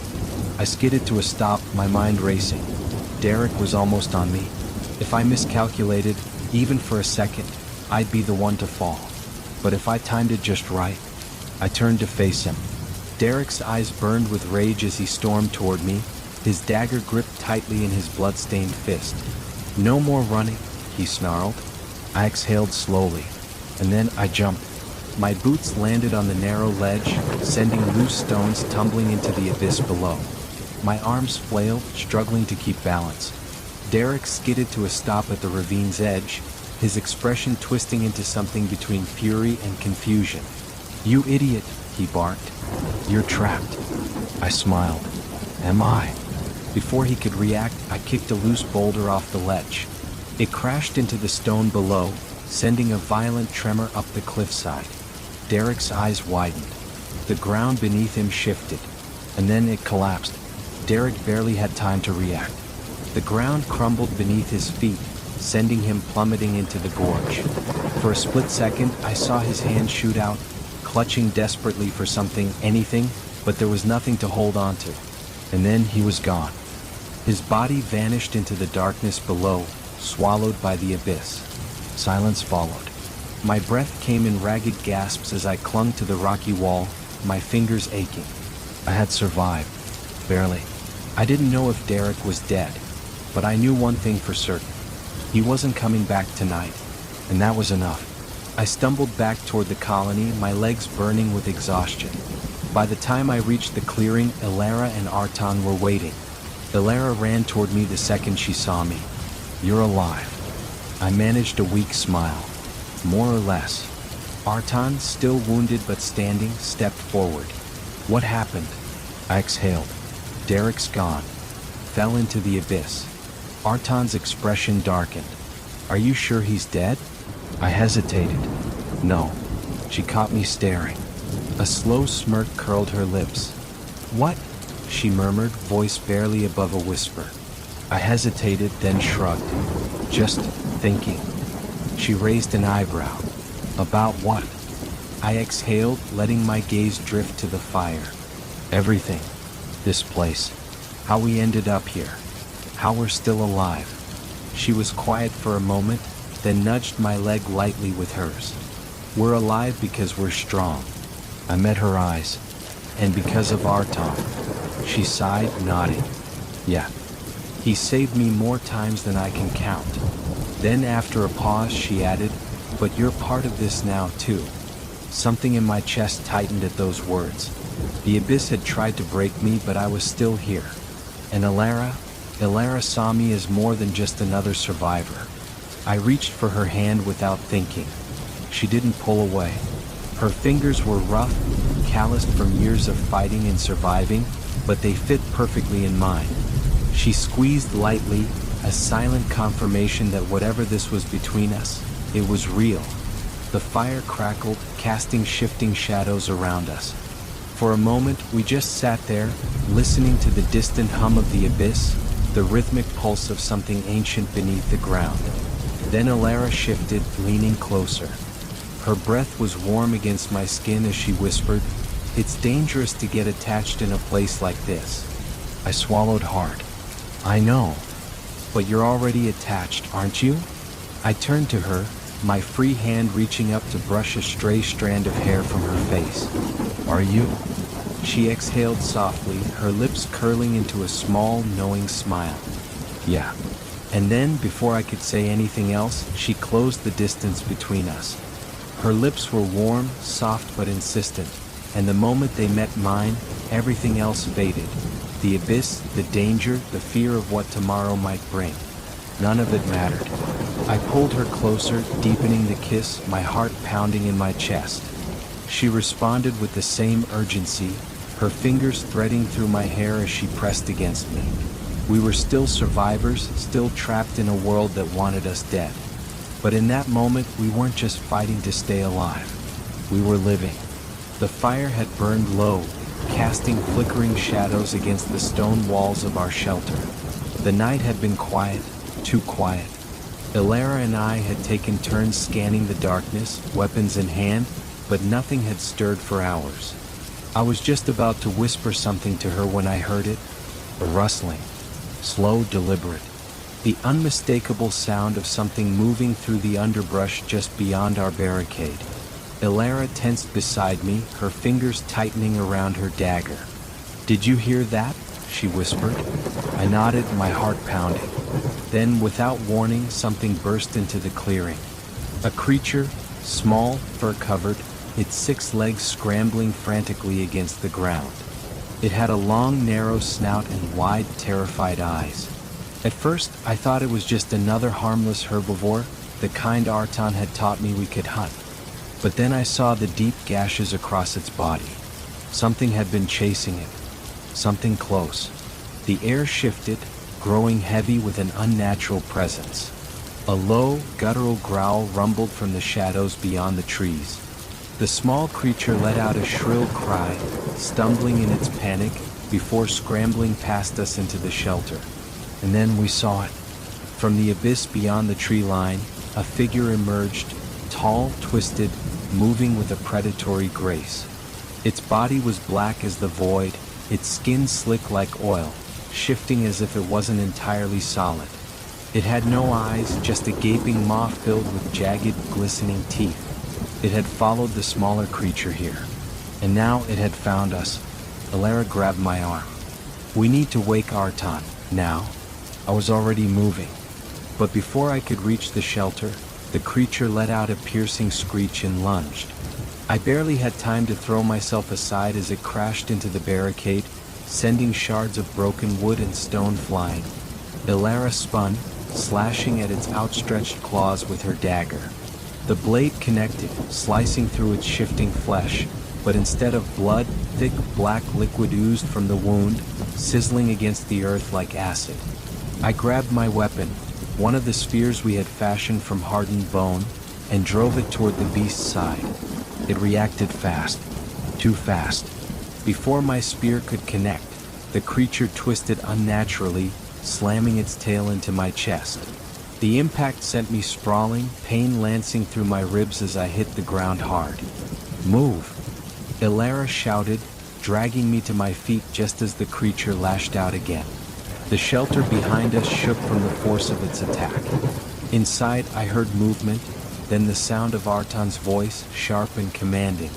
A moment later, he burst out, bow in hand, an arrow already knocked. His eyes took in the scene in an instant. "Get back," he barked. Before the creature could react, he loosed his arrow. The projectile flew straight and true, burying itself deep into the beast's chest. The creature shrieked, its form convulsing as the black liquid poured from the wound. But it didn't die.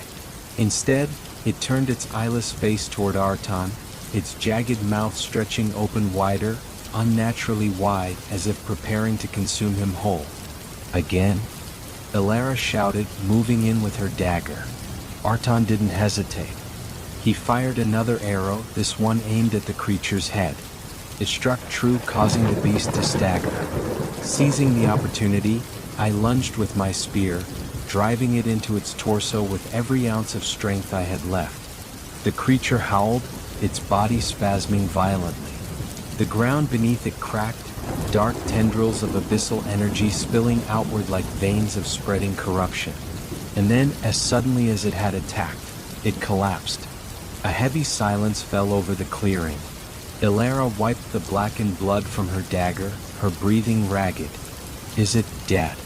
Artan studied it carefully, then knelt, pressing his fingers against its still form.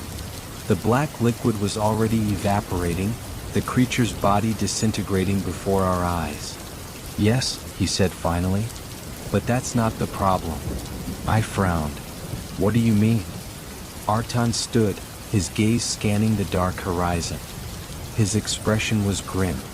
They know we're here now. My stomach dropped. Silence. Then Darren stepped forward. If he survived, he said grimly, he'll come back. Elara swallowed hard. Then what do we do? Darren's jaw clenched. We prepare. Because if there was one thing we all knew about Derek, it was this. A man like him never stays dead for long. I was trapped. The ledge beneath my feet crumbled, small stones tumbling into the void below. My breath was ragged, my legs burning from exhaustion. Across from me, Derek stood, his face twisted in a mixture of fury and satisfaction. His body was battered, blood dripping from the wounds Artan had given him, but he was still standing, still dangerous. I had failed. I thought I had won. I thought I had sent him falling into the abyss, but somehow he had survived. And now I was out of options. Derek wiped the blood from his mouth, then grinned a dark, wicked smirk. You really thought you could get rid of me that easily? I didn't answer. I was too busy looking for an escape, but there was none. Derek stepped forward, his boots crunching against the loose gravel of the ravine. There was nowhere left to run. You fought well, he admitted, his voice almost amused. Better than I expected. But this is where it ends. He raised his dagger, its jagged edge gleaming in the dim light. I took a step back, my heel slipping over the edge. One more step and I'd fall. Derek noticed. His grin widened. Goodbye, he said. He lunged. And then, a shadow moved behind him. Something huge. Something hungry.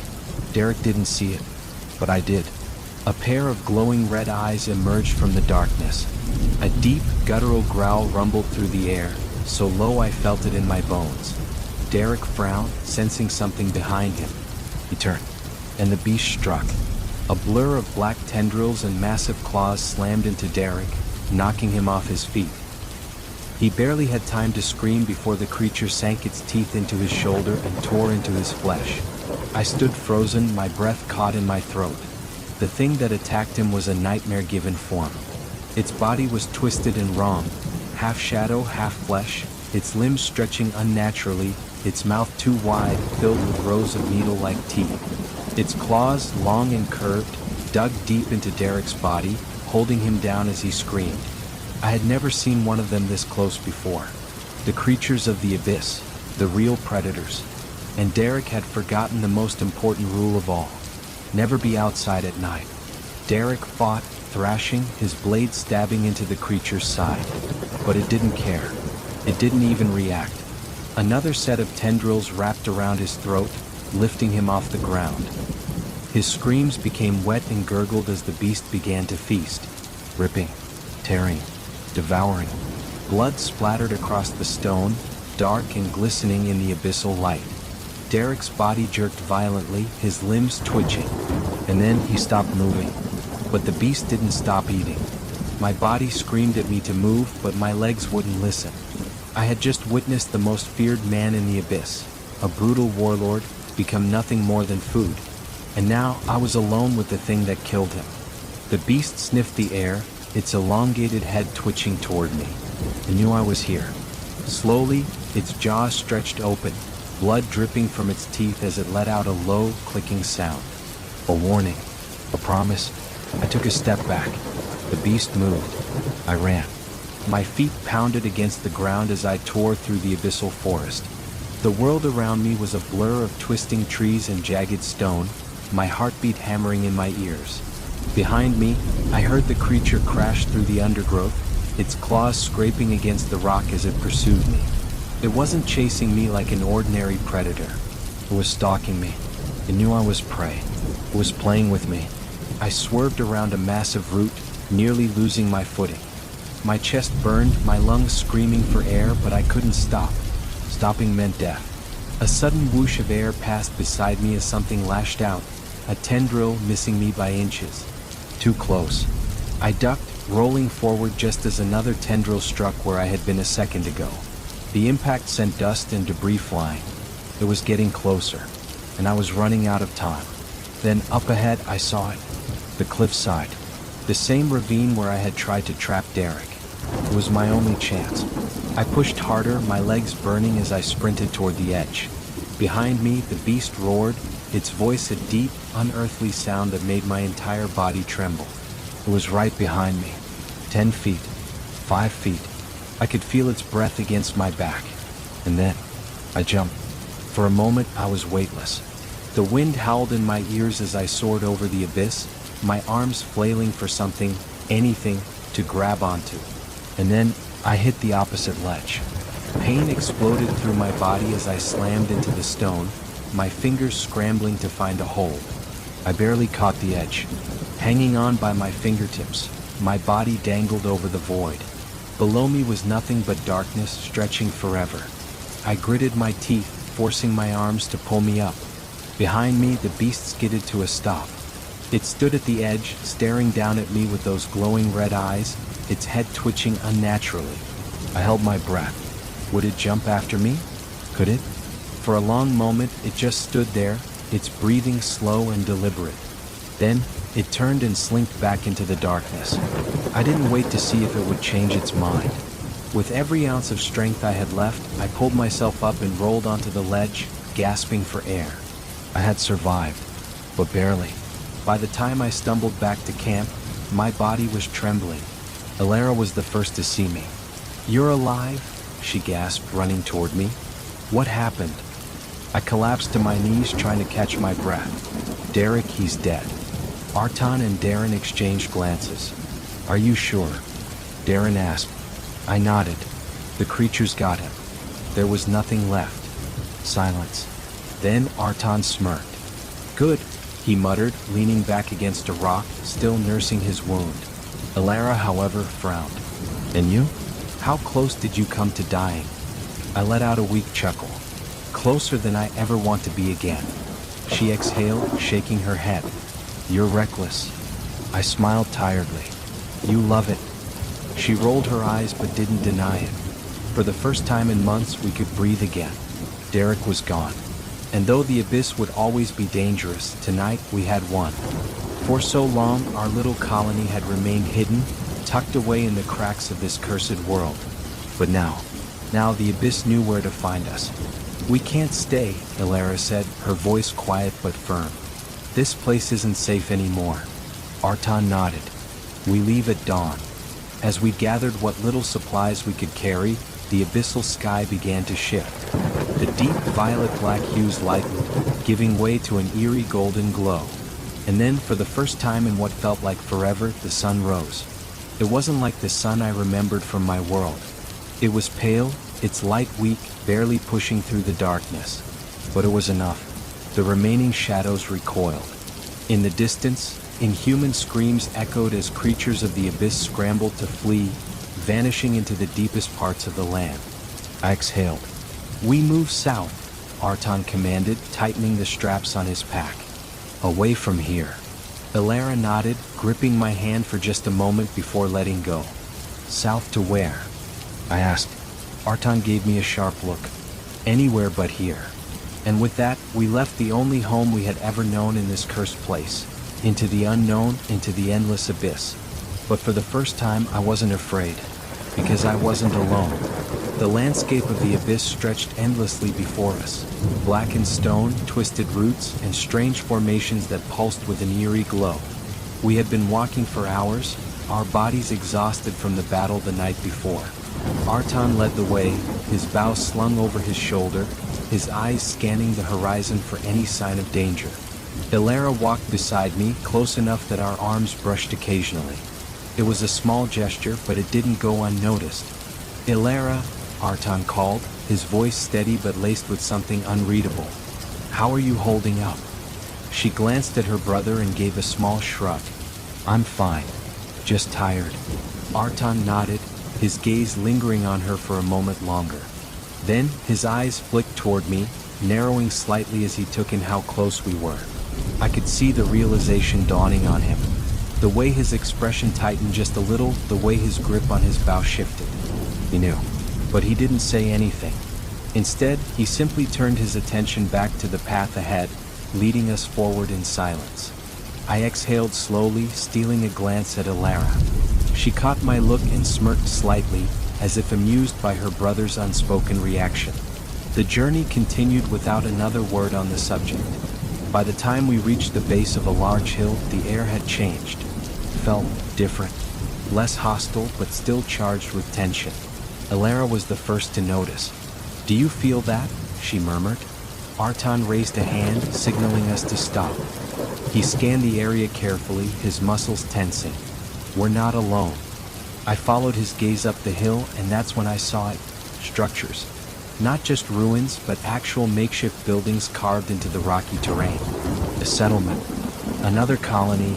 I breathed. Elara's expression darkened. "Do you think they'll let us in?"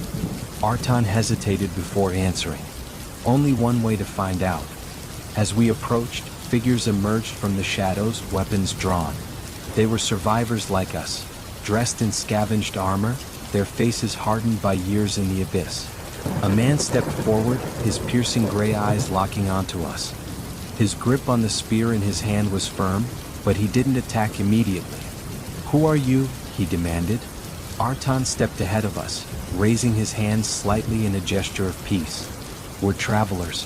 We lost our shelter and need a place to rest." The man's gaze flickered between us, clearly suspicious. "We don't take in outsiders." Elara tensed beside me, her hand instinctively moving toward her dagger. I placed a hand on hers, a silent plea to wait. Artan, however, remained calm. "We're not looking for charity," he said. "We can hunt. We can fight. We'll earn our keep." A murmur passed through the group. Some of them seemed unsure, but others still looked ready to deny us. Then another voice spoke. "Let them in, Darren." A woman stepped forward, tall, with striking dark hair and sharp features. She carried herself with a kind of confidence that only came from years of surviving in a place like this. The man, Darren, glanced at her before sighing. "Fine. But if they cause trouble, they're out." Artan gave a respectful nod. "Fair enough." Inside the colony, things were different from our own shelter. There was structure here. Organized spaces, weapon stockpiles, and even small gardens where strange plants were growing. These people had been here a long time. The woman, who introduced herself as Lyra, led us toward a central fire pit where we could rest. As we sat down, another figure joined us. A young woman with auburn hair and bright green eyes. She was striking, confident, strong, and undeniably beautiful. "This is our daughter Ruth," Lyra introduced. The moment Artan laid eyes on her, something in his expression shifted. His usual guarded demeanor faltered just slightly, his eyes lingering on her for a second too long. And Ruth noticed. She smirked, folding her arms. "You're not from around here." Artan cleared his throat. "No, we came from the north." "That explains the tired looks," she teased. "Not many make it this far south." I exchanged a glance with Elara, who raised an amused eyebrow. Artan, however, seemed at a rare loss for words. Lyra sat beside Darren as the fire crackled between us. "So tell us," she said, "why did you travel all this way?" Artan's expression turned serious again. "Because we had no choice." And as we sat there, recounting the battle that had forced us from our home, I couldn't help but notice the way Ruth kept glancing at Artan, and the way he kept glancing back. I barely had time to breathe. The moment I stumbled back onto solid ground, my muscles screaming from exhaustion, I heard it, the sound of pursuit. 3 of them. The creatures weren't satisfied with Derek's corpse. They wanted more. A deep, guttural screech echoed through the abyssal forest, shaking my already worn nerves. I turned back for just a second, and my stomach dropped. 3 massive figures were tearing through the darkness, their elongated limbs moving with inhuman speed. Their black, oily flesh shimmered under the dim abyssal glow, tendrils writhing from their backs like living shadows. They were still hungry. Behind them, the rest of their pack was still feasting. I caught a glimpse of Derek's mangled body, what little was left of it. His once mighty form had been reduced to scraps of torn flesh and shattered bone, his lifeless eyes wide with shock. He had fought the abyss, and the abyss had won. But now they wanted me. I turned and ran. My legs burned, every muscle in my body screaming in protest, but I forced myself forward. My boots slammed against the uneven ground, kicking up dust and loose gravel as I sprinted through the twisted forest. The creatures behind me were fast, faster than anything I had ever encountered. I could hear them moving, their claws scraping against the rock, their breathing ragged and unnatural. They were closing the distance. My mind raced. I needed a plan. I couldn't just keep running. I wouldn't last. I darted through the trees, weaving between jagged black trunks, hoping to slow them down. But they weren't just strong, they were smart. One of them leapt. I barely saw the blur of movement before its massive body crashed down ahead of me, cutting off my path. I skidded to a stop, heart hammering, my breath coming in sharp gasps. The beast towered over me, its red eyes glowing in the darkness. Its long, twisted limbs tensed as it prepared to strike. Behind me, the other 2 closed in. Trapped. My fingers clenched around my dagger. It was useless. I took a slow step back, my mind racing for options. And then I saw it. A drop. Just beyond the trees, the ground fell away into nothingness, leading to a steep ravine. It was a risk, but staying here meant death. I had no choice. The creature in front of me lunged. I jumped. For a split second, I was weightless. The wind rushed past me as I plummeted, the jagged walls of the ravine flashing by in the dim abyssal glow. I had no idea how deep it was, or if I would survive the landing. I twisted midair, desperately reaching for something, anything, to slow my fall. My fingers brushed against a thick, hanging vine. I grabbed it. The impact ripped through my body, my arms nearly torn from their sockets as my momentum yanked me downward. But I held on. The vine strained under my weight, swinging wildly as dust and loose rock tumbled around me. My breath was ragged, my heart hammering against my ribs.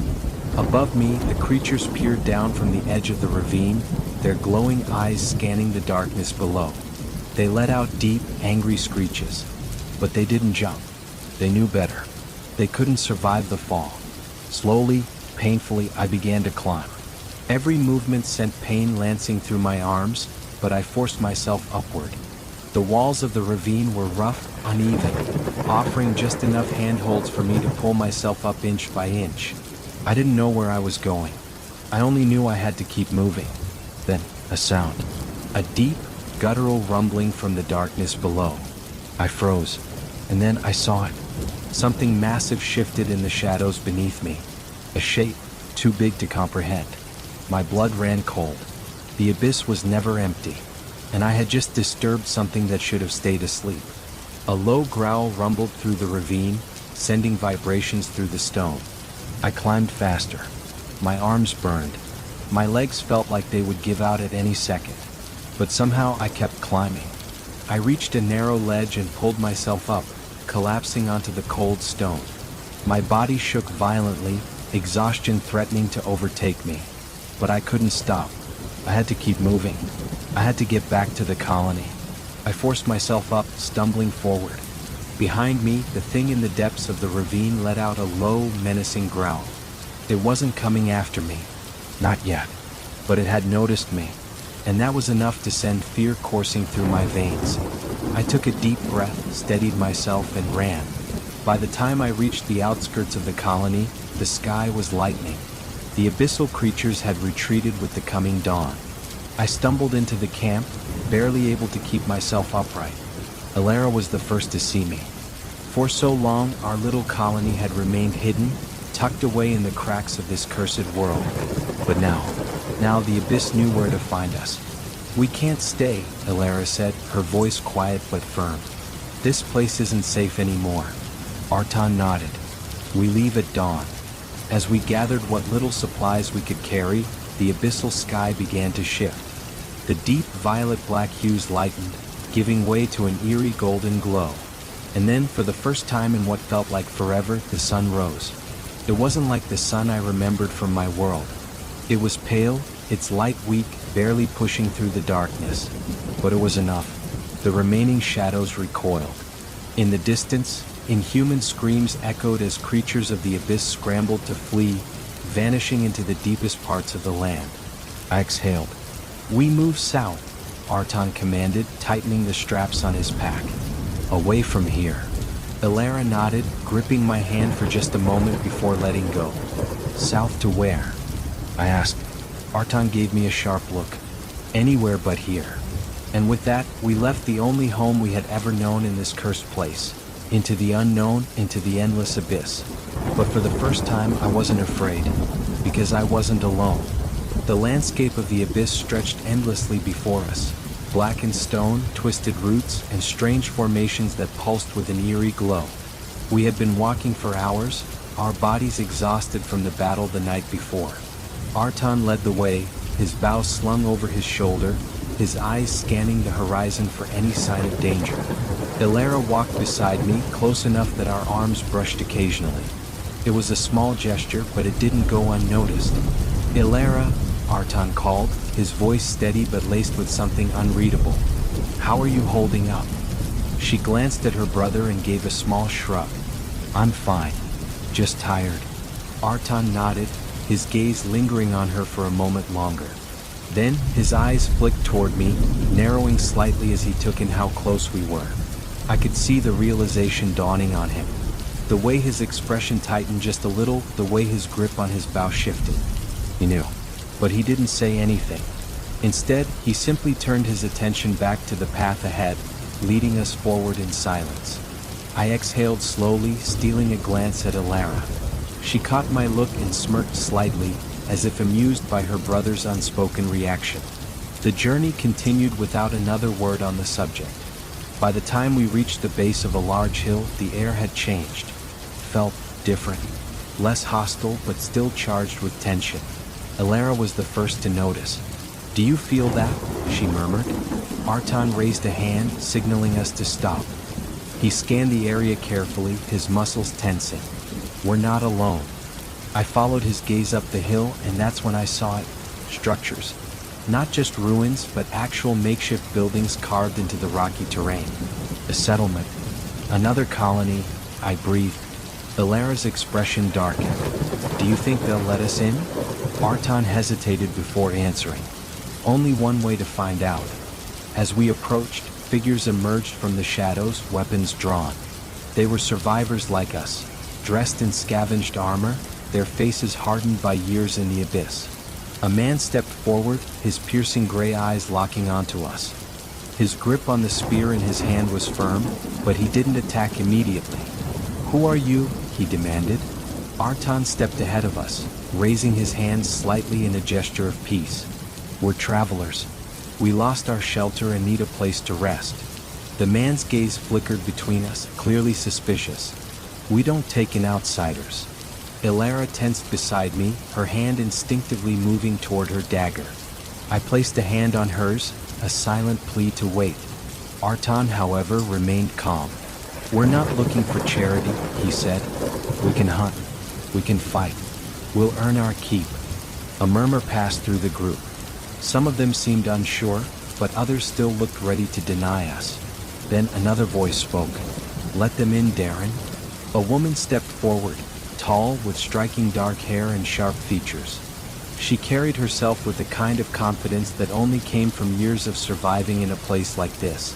The man, Darren, glanced at her before sighing. "Fine. But if they cause trouble, they're out." Artan gave a respectful nod.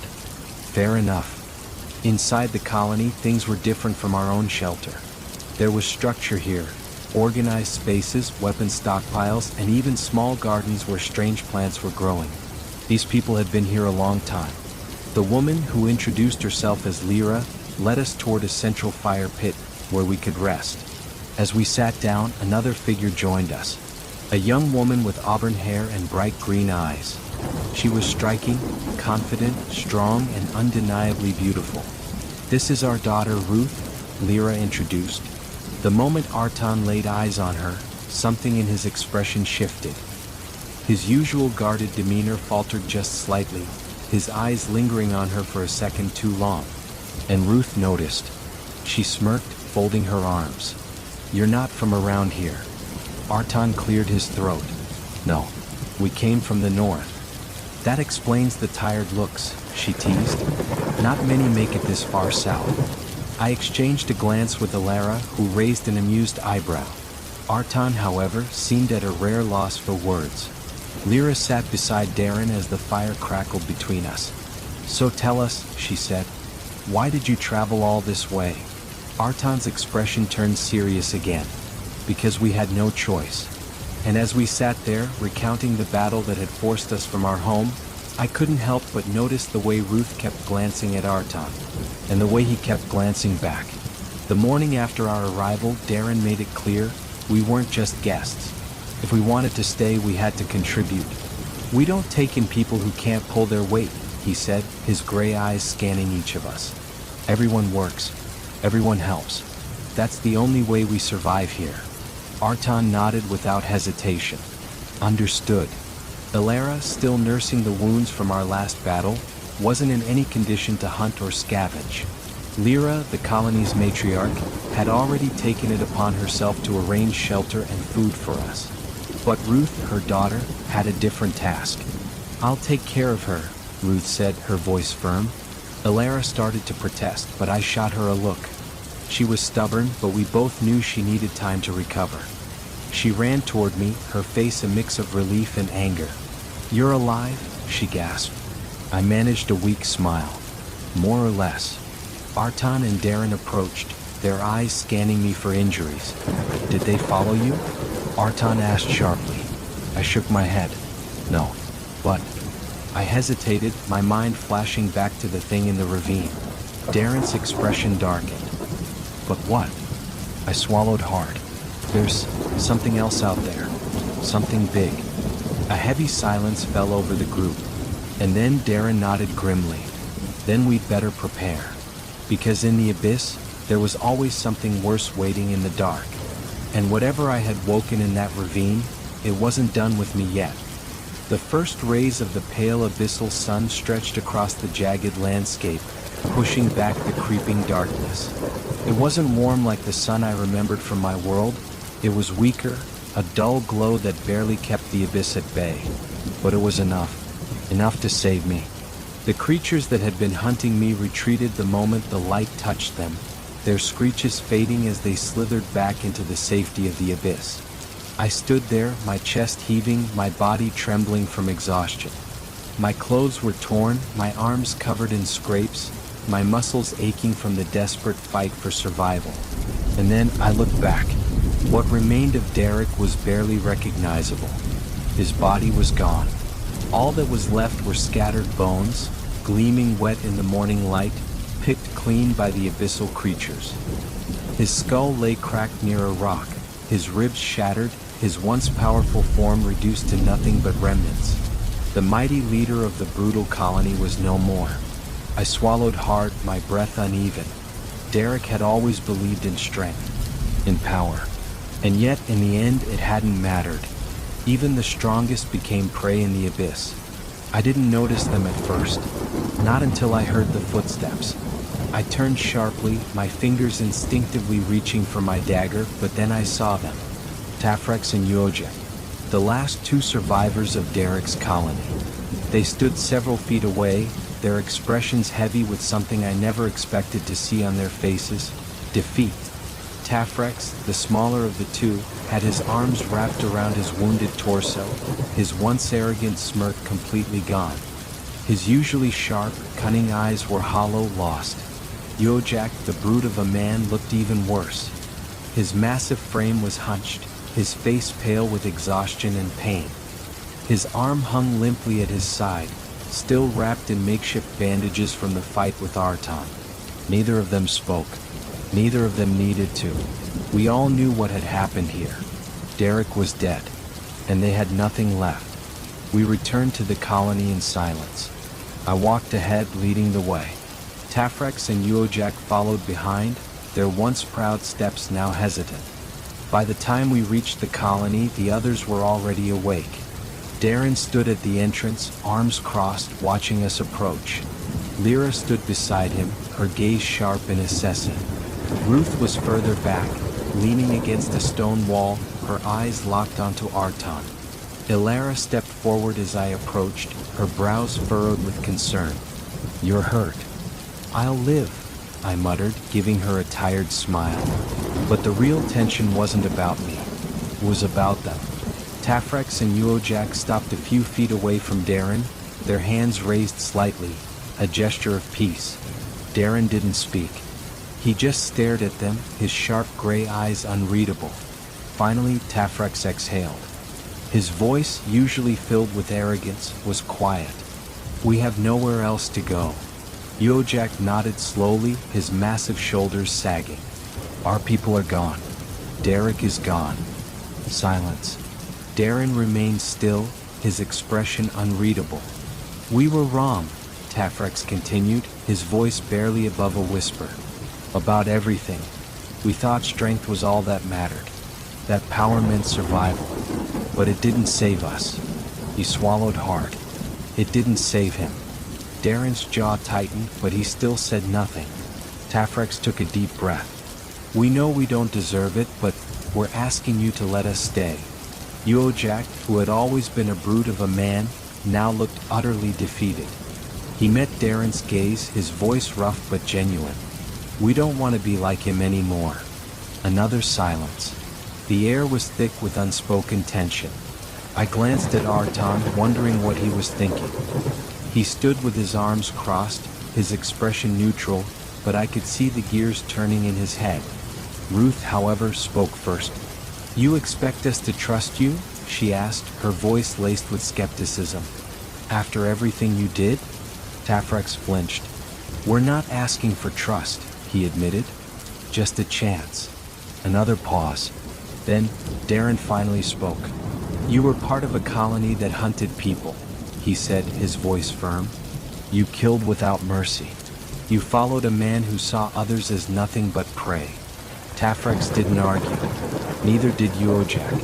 Darren took a slow step forward, his gaze cold and calculating. "So tell me, why should I let you stay?" Tafrex met his eyes, standing tall despite the exhaustion in his body.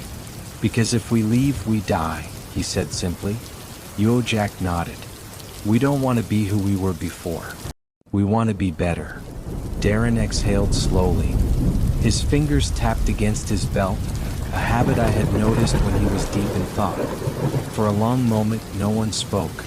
Then, Darren turned to Lyra. She studied the two men carefully before speaking. "If they stay, they follow our rules." Darren nodded before turning back to Tafrex and Yojak.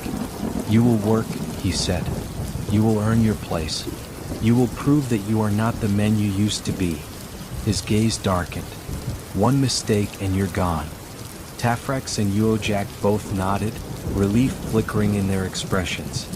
"Understood," Tafrex said quietly.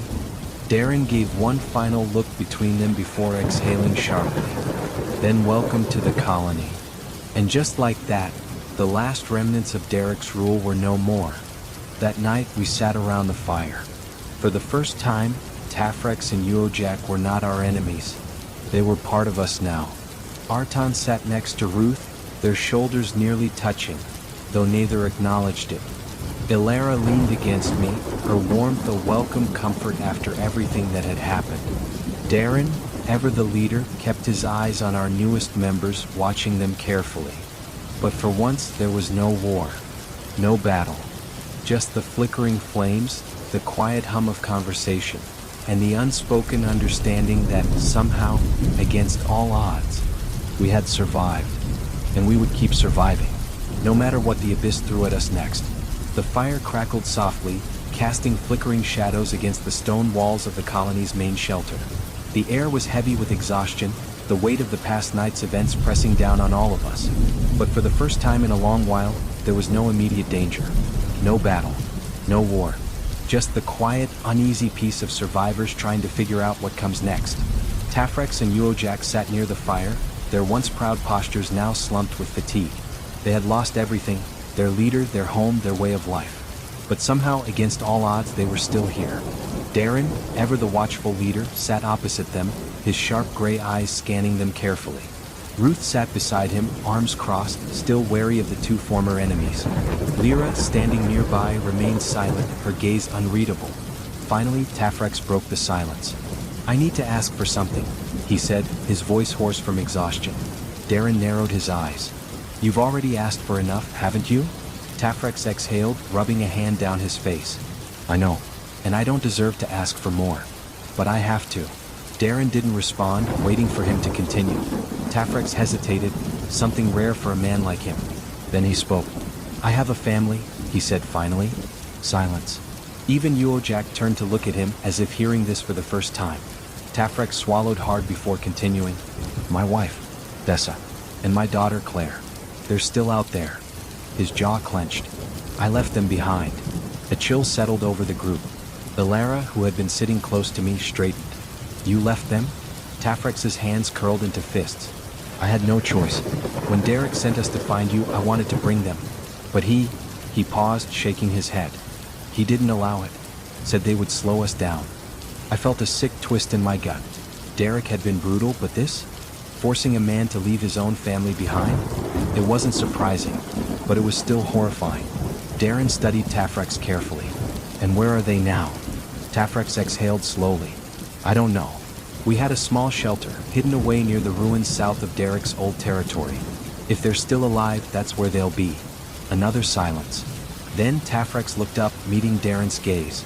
"If this is a real colony," he said, voice shaking slightly, "then you have to let them in too."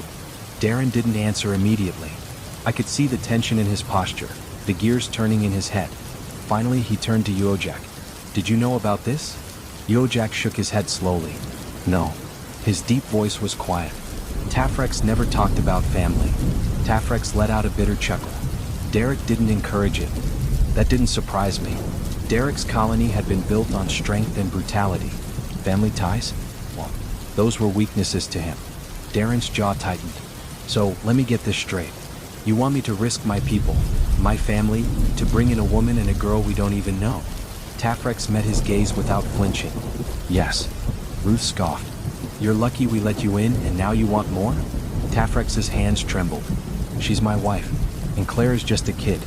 If she were yours, wouldn't you do the same?" The question hit hard. Even Ruth didn't have a response to that. I glanced at Elara, and she met my gaze. We both knew what it was like to lose people, to be alone in the abyss. Darren sighed, rubbing his temples. "Even if we agreed to this, it's a risk. If they're still at that shelter, we'd have to move fast before other survivors, or worse, find them first." Tafrex straightened, his desperation turning into determination. "I'll go alone if I have to." Darren shook his head. "That's suicide. You wouldn't last a day on your own out there." A long pause. Then Artan, who had been silent this entire time, spoke. "Then we go together." All eyes snapped to him. I blinked. "We?" Artan nodded. "We're already risking a lot by letting them stay. If we're bringing more people in, we need to be sure they're not a liability." Darren frowned. "You're volunteering for this?" Artan shrugged. "If we do nothing, we let 2 more innocent people die." His eyes darkened. "I won't be like Derek." The weight of those words settled over the group. Darren sighed, looking at each of us before finally nodding. "Fine, we'll do this, but we move fast and we move smart." He pointed at Tafrex. "If this is a trap, if you're lying about any of it, I'll kill you myself." Tafrex didn't even flinch. "I'm not lying," he said. "I swear it." Darren exhaled sharply. "Then get some rest. We leave at first light." Tafrex's shoulders sagged with relief. For the first time since arriving, he looked like a man who still had something worth living for. As the fire burned lower, I pulled Elara aside. "This is dangerous," I muttered. She smirked. "Since when do we do anything that isn't dangerous?" I sighed. "Fair point." She glanced toward Tafrex, who was now sitting silently by the fire, staring into the flames. "You think he's telling the truth?" she asked. I nodded. "I think so." She sighed, running a hand through her dark hair. "Then I guess we're saving a family tomorrow." I gave her a small smile. "Guess so." Elara smirked. "Try not to get yourself killed this time, all right?" I chuckled, nudging her shoulder. "No promises." As we sat there, the firelight flickering across our faces, I couldn't help but feel something strange. Oh, it was dangerous to have hope in the abyss. But tonight, for the first time in a long while, I let myself believe in it. The abyss had taken many things from us. It had taken homes, leaders, and loved ones. It had forced us to become something more than mere survivors. It had turned us into warriors, into hunters, into people who understood that survival was not just about strength. It was about trust. And now, Tafrex, Thessa, and Claire were part of that trust. Darren had been reluctant at first, but in the end, he accepted them. ***, a man, his wife, and their teenage daughter. ***, as members of the colony. They would take up shelter in what was once Derek's old stronghold, reinforcing it and making it into a new haven. For them, this was a second chance. For us, it was a new beginning. But Uojak? His fate was something else entirely. Uojak was a man of immense strength but little purpose now that Derek was gone. He had followed orders his entire life, never questioning his leader's brutal ways. Now he had no leader, and Darren had no intention of letting him stay idle. "You need a purpose," Darren had told him, "and I'm giving you one." Uojak had been confused at first, but when Darren explained, his expression shifted. "You want me to take care of her?" Uojak asked, frowning. Darren nodded. Kaya was Derek's wife, but he treated her like a possession, not a partner. "She has no one now. You need a new home. She needs protection. I'm putting you both in charge of a new hideout, your own place, your own survival." Uojak rubbed his jaw, considering the words.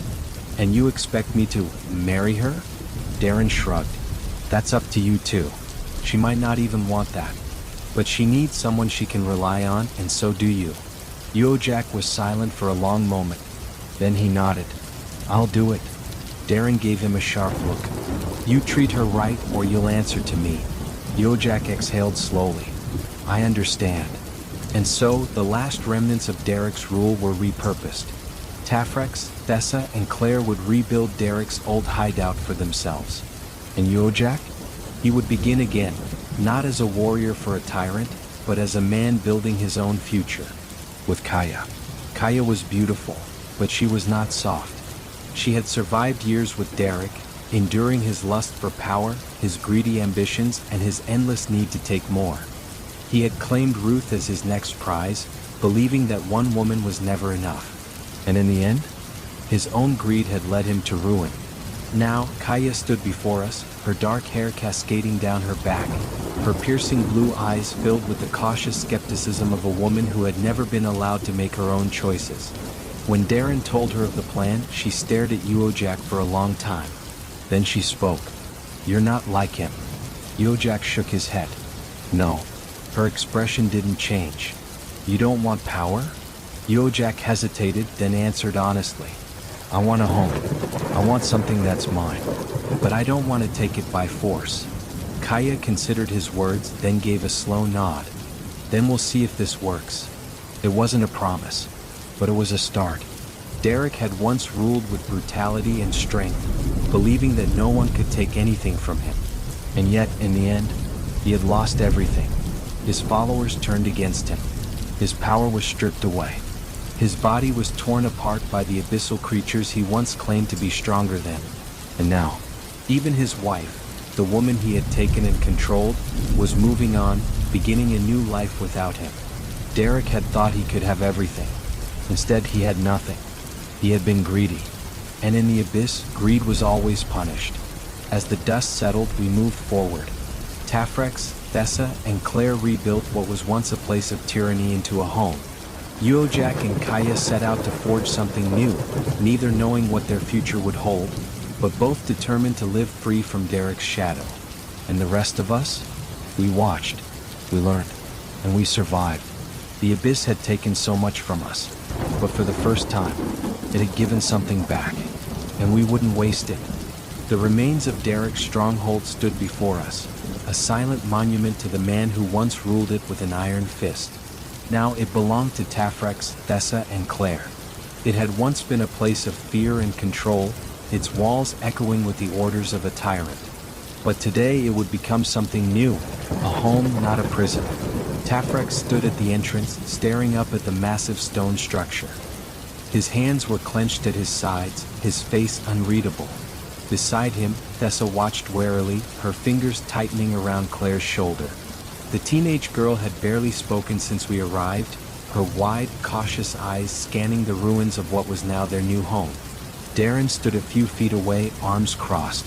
"It's yours now," he said simply. Tafrex exhaled slowly, nodding. "We'll make it work." Thessa glanced at her husband. "Are you sure?" Tafrex looked at her, then really looked at her. His expression softened. "Yes." Claire finally spoke. "It's big." Her voice was quiet, hesitant. Thessa gave her a small smile. "That means we have space. We'll be safe here." Safe. A strange word in the abyss, but one we were all desperate to believe in. I exchanged a glance with Elara. She gave me a slight nod. We both understood. This was a new beginning for them, and they deserved it. Tafrex wasted no time reclaiming what was once Derek's. The stronghold had once been a fortress, stone walls reinforced with thick barricades, multiple chambers for storage and defense. Derek had ruled from this place, using it to control his people. Now, Tafrex, his family, and those willing to help began the process of turning it into something else. They cleared out the remnants of Derek's rule, his weapons, his banners, his trophies from past battles. "We don't need any of this," Thessa muttered, tossing one of Derek's old war banners into the fire. Tafrex nodded in agreement. "This place won't be about power anymore, just survival." Claire helped too, though she mostly stayed close to her mother, still adjusting to this new life. Artan, ever the warrior, spent some time inspecting the fortifications. "You've got strong walls," he admitted. "That's good." Darren stood beside him. "If we ever need to retreat from an attack, this will be our fallback point." Tafrex nodded. "Then we'll be ready." Bit by bit, Derek's stronghold became something different, something better. Meanwhile, Uojak and Kaya had built something of their own. It was smaller than Tafrex's settlement, a hidden refuge nestled deep in the rock formations, tucked away from the open pathways where abyssal creatures roam. Uojak had never built a home before. He had always followed orders, lived under another man's rule. But now he was in charge of his own fate. And Kaya? She was learning what it meant to live for herself, not as Derek's wife, not as a possession, but as her own person. Darren and I visited their new home to check on their progress. It wasn't as fortified as Tafrex's place, but it was secure. A simple structure made of salvaged stone and wood, hidden in the rocks where no one would easily find it. "You did good," Darren admitted, inspecting the reinforced entrance. Uojak grunted. "Took a while, but it'll hold." Kaya stood nearby, arms crossed, watching us carefully. She was still guarded. Years under Derek's control had made her slow to trust. Darren turned to her. "And you?" She hesitated, then nodded. "I'm fine." Her voice was firm, controlled. But I saw something else in her eyes, a quiet relief. She was free. And for the first time, she had chosen her own home. That evening, back in our own camp, we gathered around the fire. The colony had changed. We were larger now, stronger. What had once been a small group fighting for survival had grown into something more. Artan sat beside Ruth, their shoulders barely touching as they talked quietly. Elara leaned against me, her warmth grounding me after the chaos of the past few days. Darren stared into the fire, deep in thought. "You think they'll be okay?" I asked. Darren nodded slowly. "They have to be." No one spoke for a moment. Then Elara sighed. "It's strange." I glanced at her. "What is?" She met my gaze. "A few months ago, none of us even knew each other. And now we're this. She gestured around at the camp, at the people around the fire. A colony. A family. I smiled. Guess that means we're doing something right. Darren exhaled, his expression unreadable. Maybe. And as the fire crackled, I let myself believe, for the first time in a long while, that maybe, just maybe, we had found something worth fighting for. Months had passed since the fall of Derek. The colony had grown stronger, more fortified, more prepared for the dangers of the abyss. But for the first time in a long while, life wasn't just about survival. It was about living. And tonight? Tonight was about Artan and Ruth. Artan had always been a warrior, silent, strong, unshaken by emotions. But Ruth had been different. She had challenged him, teased him, made him feel human in a world that had tried to turn him into nothing but a survivor. When Darren had first spoken of marriage, Artan had hesitated. "You don't have to do this," Darren had told him, his voice calm but firm. "Ruth is my daughter, but this is her choice. And yours." Artan had turned to Ruth then. She had just smiled, that confident, teasing smirk of hers. "I want this," she had said simply. And for the first time, Artan had wanted something too. The ceremony was simple, but in the abyss, simplicity was sacred. We gathered around the largest fire pit in the colony, its flames burning high against the dark sky. The air smelled of smoke and earth, and the sound of the distant abyssal winds hummed like an unseen chorus. Darren stood between Artan and Ruth, his sharp gaze softer than usual. "As leader of this colony," he said, "I give my blessing. Not because I am Ruth's father, but because I know that in this world, a bond like this is rare." His gaze flicked to Artan. "Protect her, stand by her, and you will always have my respect." Artan nodded once, a silent promise. Ruth smirked. "He knows better than to try and leave me behind." A chuckle rippled through the small crowd. Even Lyra, standing beside Darren, let out a rare smile. Then came the binding. In the abyss, there were no rings, no priests, no temples, but there was fire. Darren took a strip of cloth, one woven from scavenged materials, strong and durable. He wrapped it around Ruth and Artan's hands, binding them together. "A bond forged in fire does not break," Darren said. "This is our way." The flames roared higher, as if acknowledging the moment. Then Ruth leaned up on her toes, pressing a firm kiss against Artan's lips before pulling back with a smirk. "Took you long enough." For the first time, Artan smiled. And just like that, they were bound. Not just by words, but by the unbreakable trust they had forged in battle, in survival, and in each other. After the ceremony, we celebrated. Food was shared, laughter filled the air, and for the first time in what felt like forever, we weren't just survivors. We were family. But even in celebration, there was one more step left. A home. Artan and Ruth would not remain in the main colony. They had already chosen a place, the hidden shelter that had once been built when Artan, Elara, and I had first joined Darren's people. It was a small, well-defended outpost, nestled against the cliffs, hidden from view but close enough to reach the colony if needed. A place of protection and peace. Artan and Ruth left together that night, heading toward the home they would share. A new beginning, a new life. And for the first time in a world filled with darkness and death, there was light. As I watched them leave, Elara sighed beside me. "They deserve this," she said softly. I turned to her, watching the way the firelight reflected in her eyes. "We all do." She met my gaze. Something unspoken passed between us. Then she smirked, nudging me lightly with her elbow. "Don't get any ideas. I'm not easy to impress." I chuckled. I wouldn't dream of it. But deep down, I knew that one day our moment would come too. For now, though, this night belonged to Artan and Ruth, and they had earned it. The abyss had taken so much from us, but it had given us something too. It had given us family, alliances, and hope. And tonight it had given me Elara. She had always been strong, fierce, and relentless. But when she sat Artan down and told him the truth about us, she was something else. Vulnerable. "I love him," Elara said simply, her voice steady but her fingers slightly curled as if bracing for a fight. Artan didn't look surprised. He just nodded, leaning back in his chair, arms crossed. "I know." Elara blinked. You know? Artan smirked. Elara, I knew the moment you got hurt. The way he looked at you, the way you looked at him. It was obvious. I swallowed hard, watching the exchange in silence.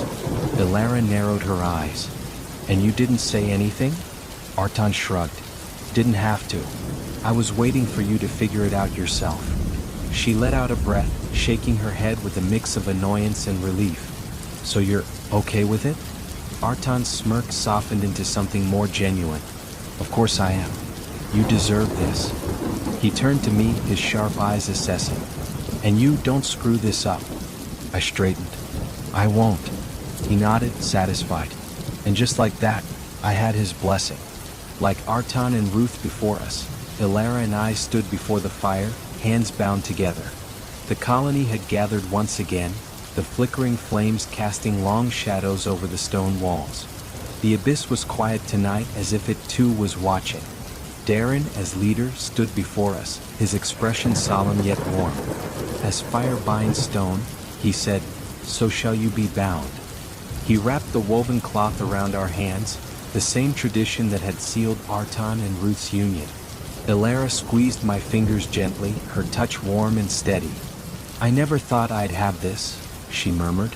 I smiled. Me neither. Darren continued, his voice carrying through the night. You have fought together, bled together, survived together. Now you will build together. You will stand as one, not just for each other, but for the colony that holds you. He took a step back. Let the fire witness your bond. Elara turned to me, her sharp eyes softer than I had ever seen them. Still think you can keep up with me? She teased. I grinned. Always. She pulled me into a kiss, the flames roaring behind us as the colony cheered. And just like that, we were bound. Not by the abyss, not by survival, but by love. The colony did not let us remain homeless. With the growing strength of our people, our own refuge was built. A place separate from the main camp, a sanctuary where Elara and I could truly begin our life together. It was safe, reinforced, and hidden, deep within the rock formations where abyssal creatures rarely roamed. The entrance was carefully concealed, making it nearly impossible for anyone, or anything, to find unless they knew exactly where to look. Artan, Ruth, Darren, and even Tafrex and Uojak helped with the construction. You're getting the best, Darren had said, because I expect you to stay alive. Elara smirked. No promises. But I knew we weren't just staying alive anymore. We were living. And with each new outpost, each reinforced stronghold, our colony was growing stronger. 5 strongholds, a fortress in the abyss. What had started as a single refuge had now expanded into 5 fully secured hideouts, each serving a vital purpose in our survival. The main colony, Darren's command center. The heart of our community. Tafrex's stronghold.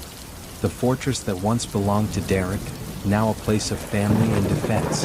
Uojak and Kaya's refuge, a hidden retreat, a place of new beginnings. Artan and Ruth's shelter, a well-defended outpost, built for 2 warriors who stood as equals. Elara and me, a sanctuary built on trust, strength, and love. Together, these strongholds formed a network of survival, a system where, no matter where danger came from, we would always have a place to go. The abyss had forced us to evolve, and we had. We were no longer just survivors. We were a force to be reckoned with. That night, as Elara and I sat outside our new home, she leaned against me, watching the distant glow of the abyss. We actually did it, she murmured. I nodded, staring at the dark horizon. Yeah, we did. She smirked. So, what now? I exhaled. We keep going. She tilted her head. Together? I smiled. Always. She pressed a kiss to my cheek before leaning against me once more. The abyss was still there, still dangerous, still waiting. But for the first time in my life, I wasn't afraid. Because no matter what came next, I wasn't alone anymore.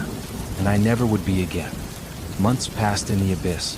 For the first time since I had fallen into this nightmarish world, there was peace. Our colony, once just a handful of desperate survivors, had grown into something more.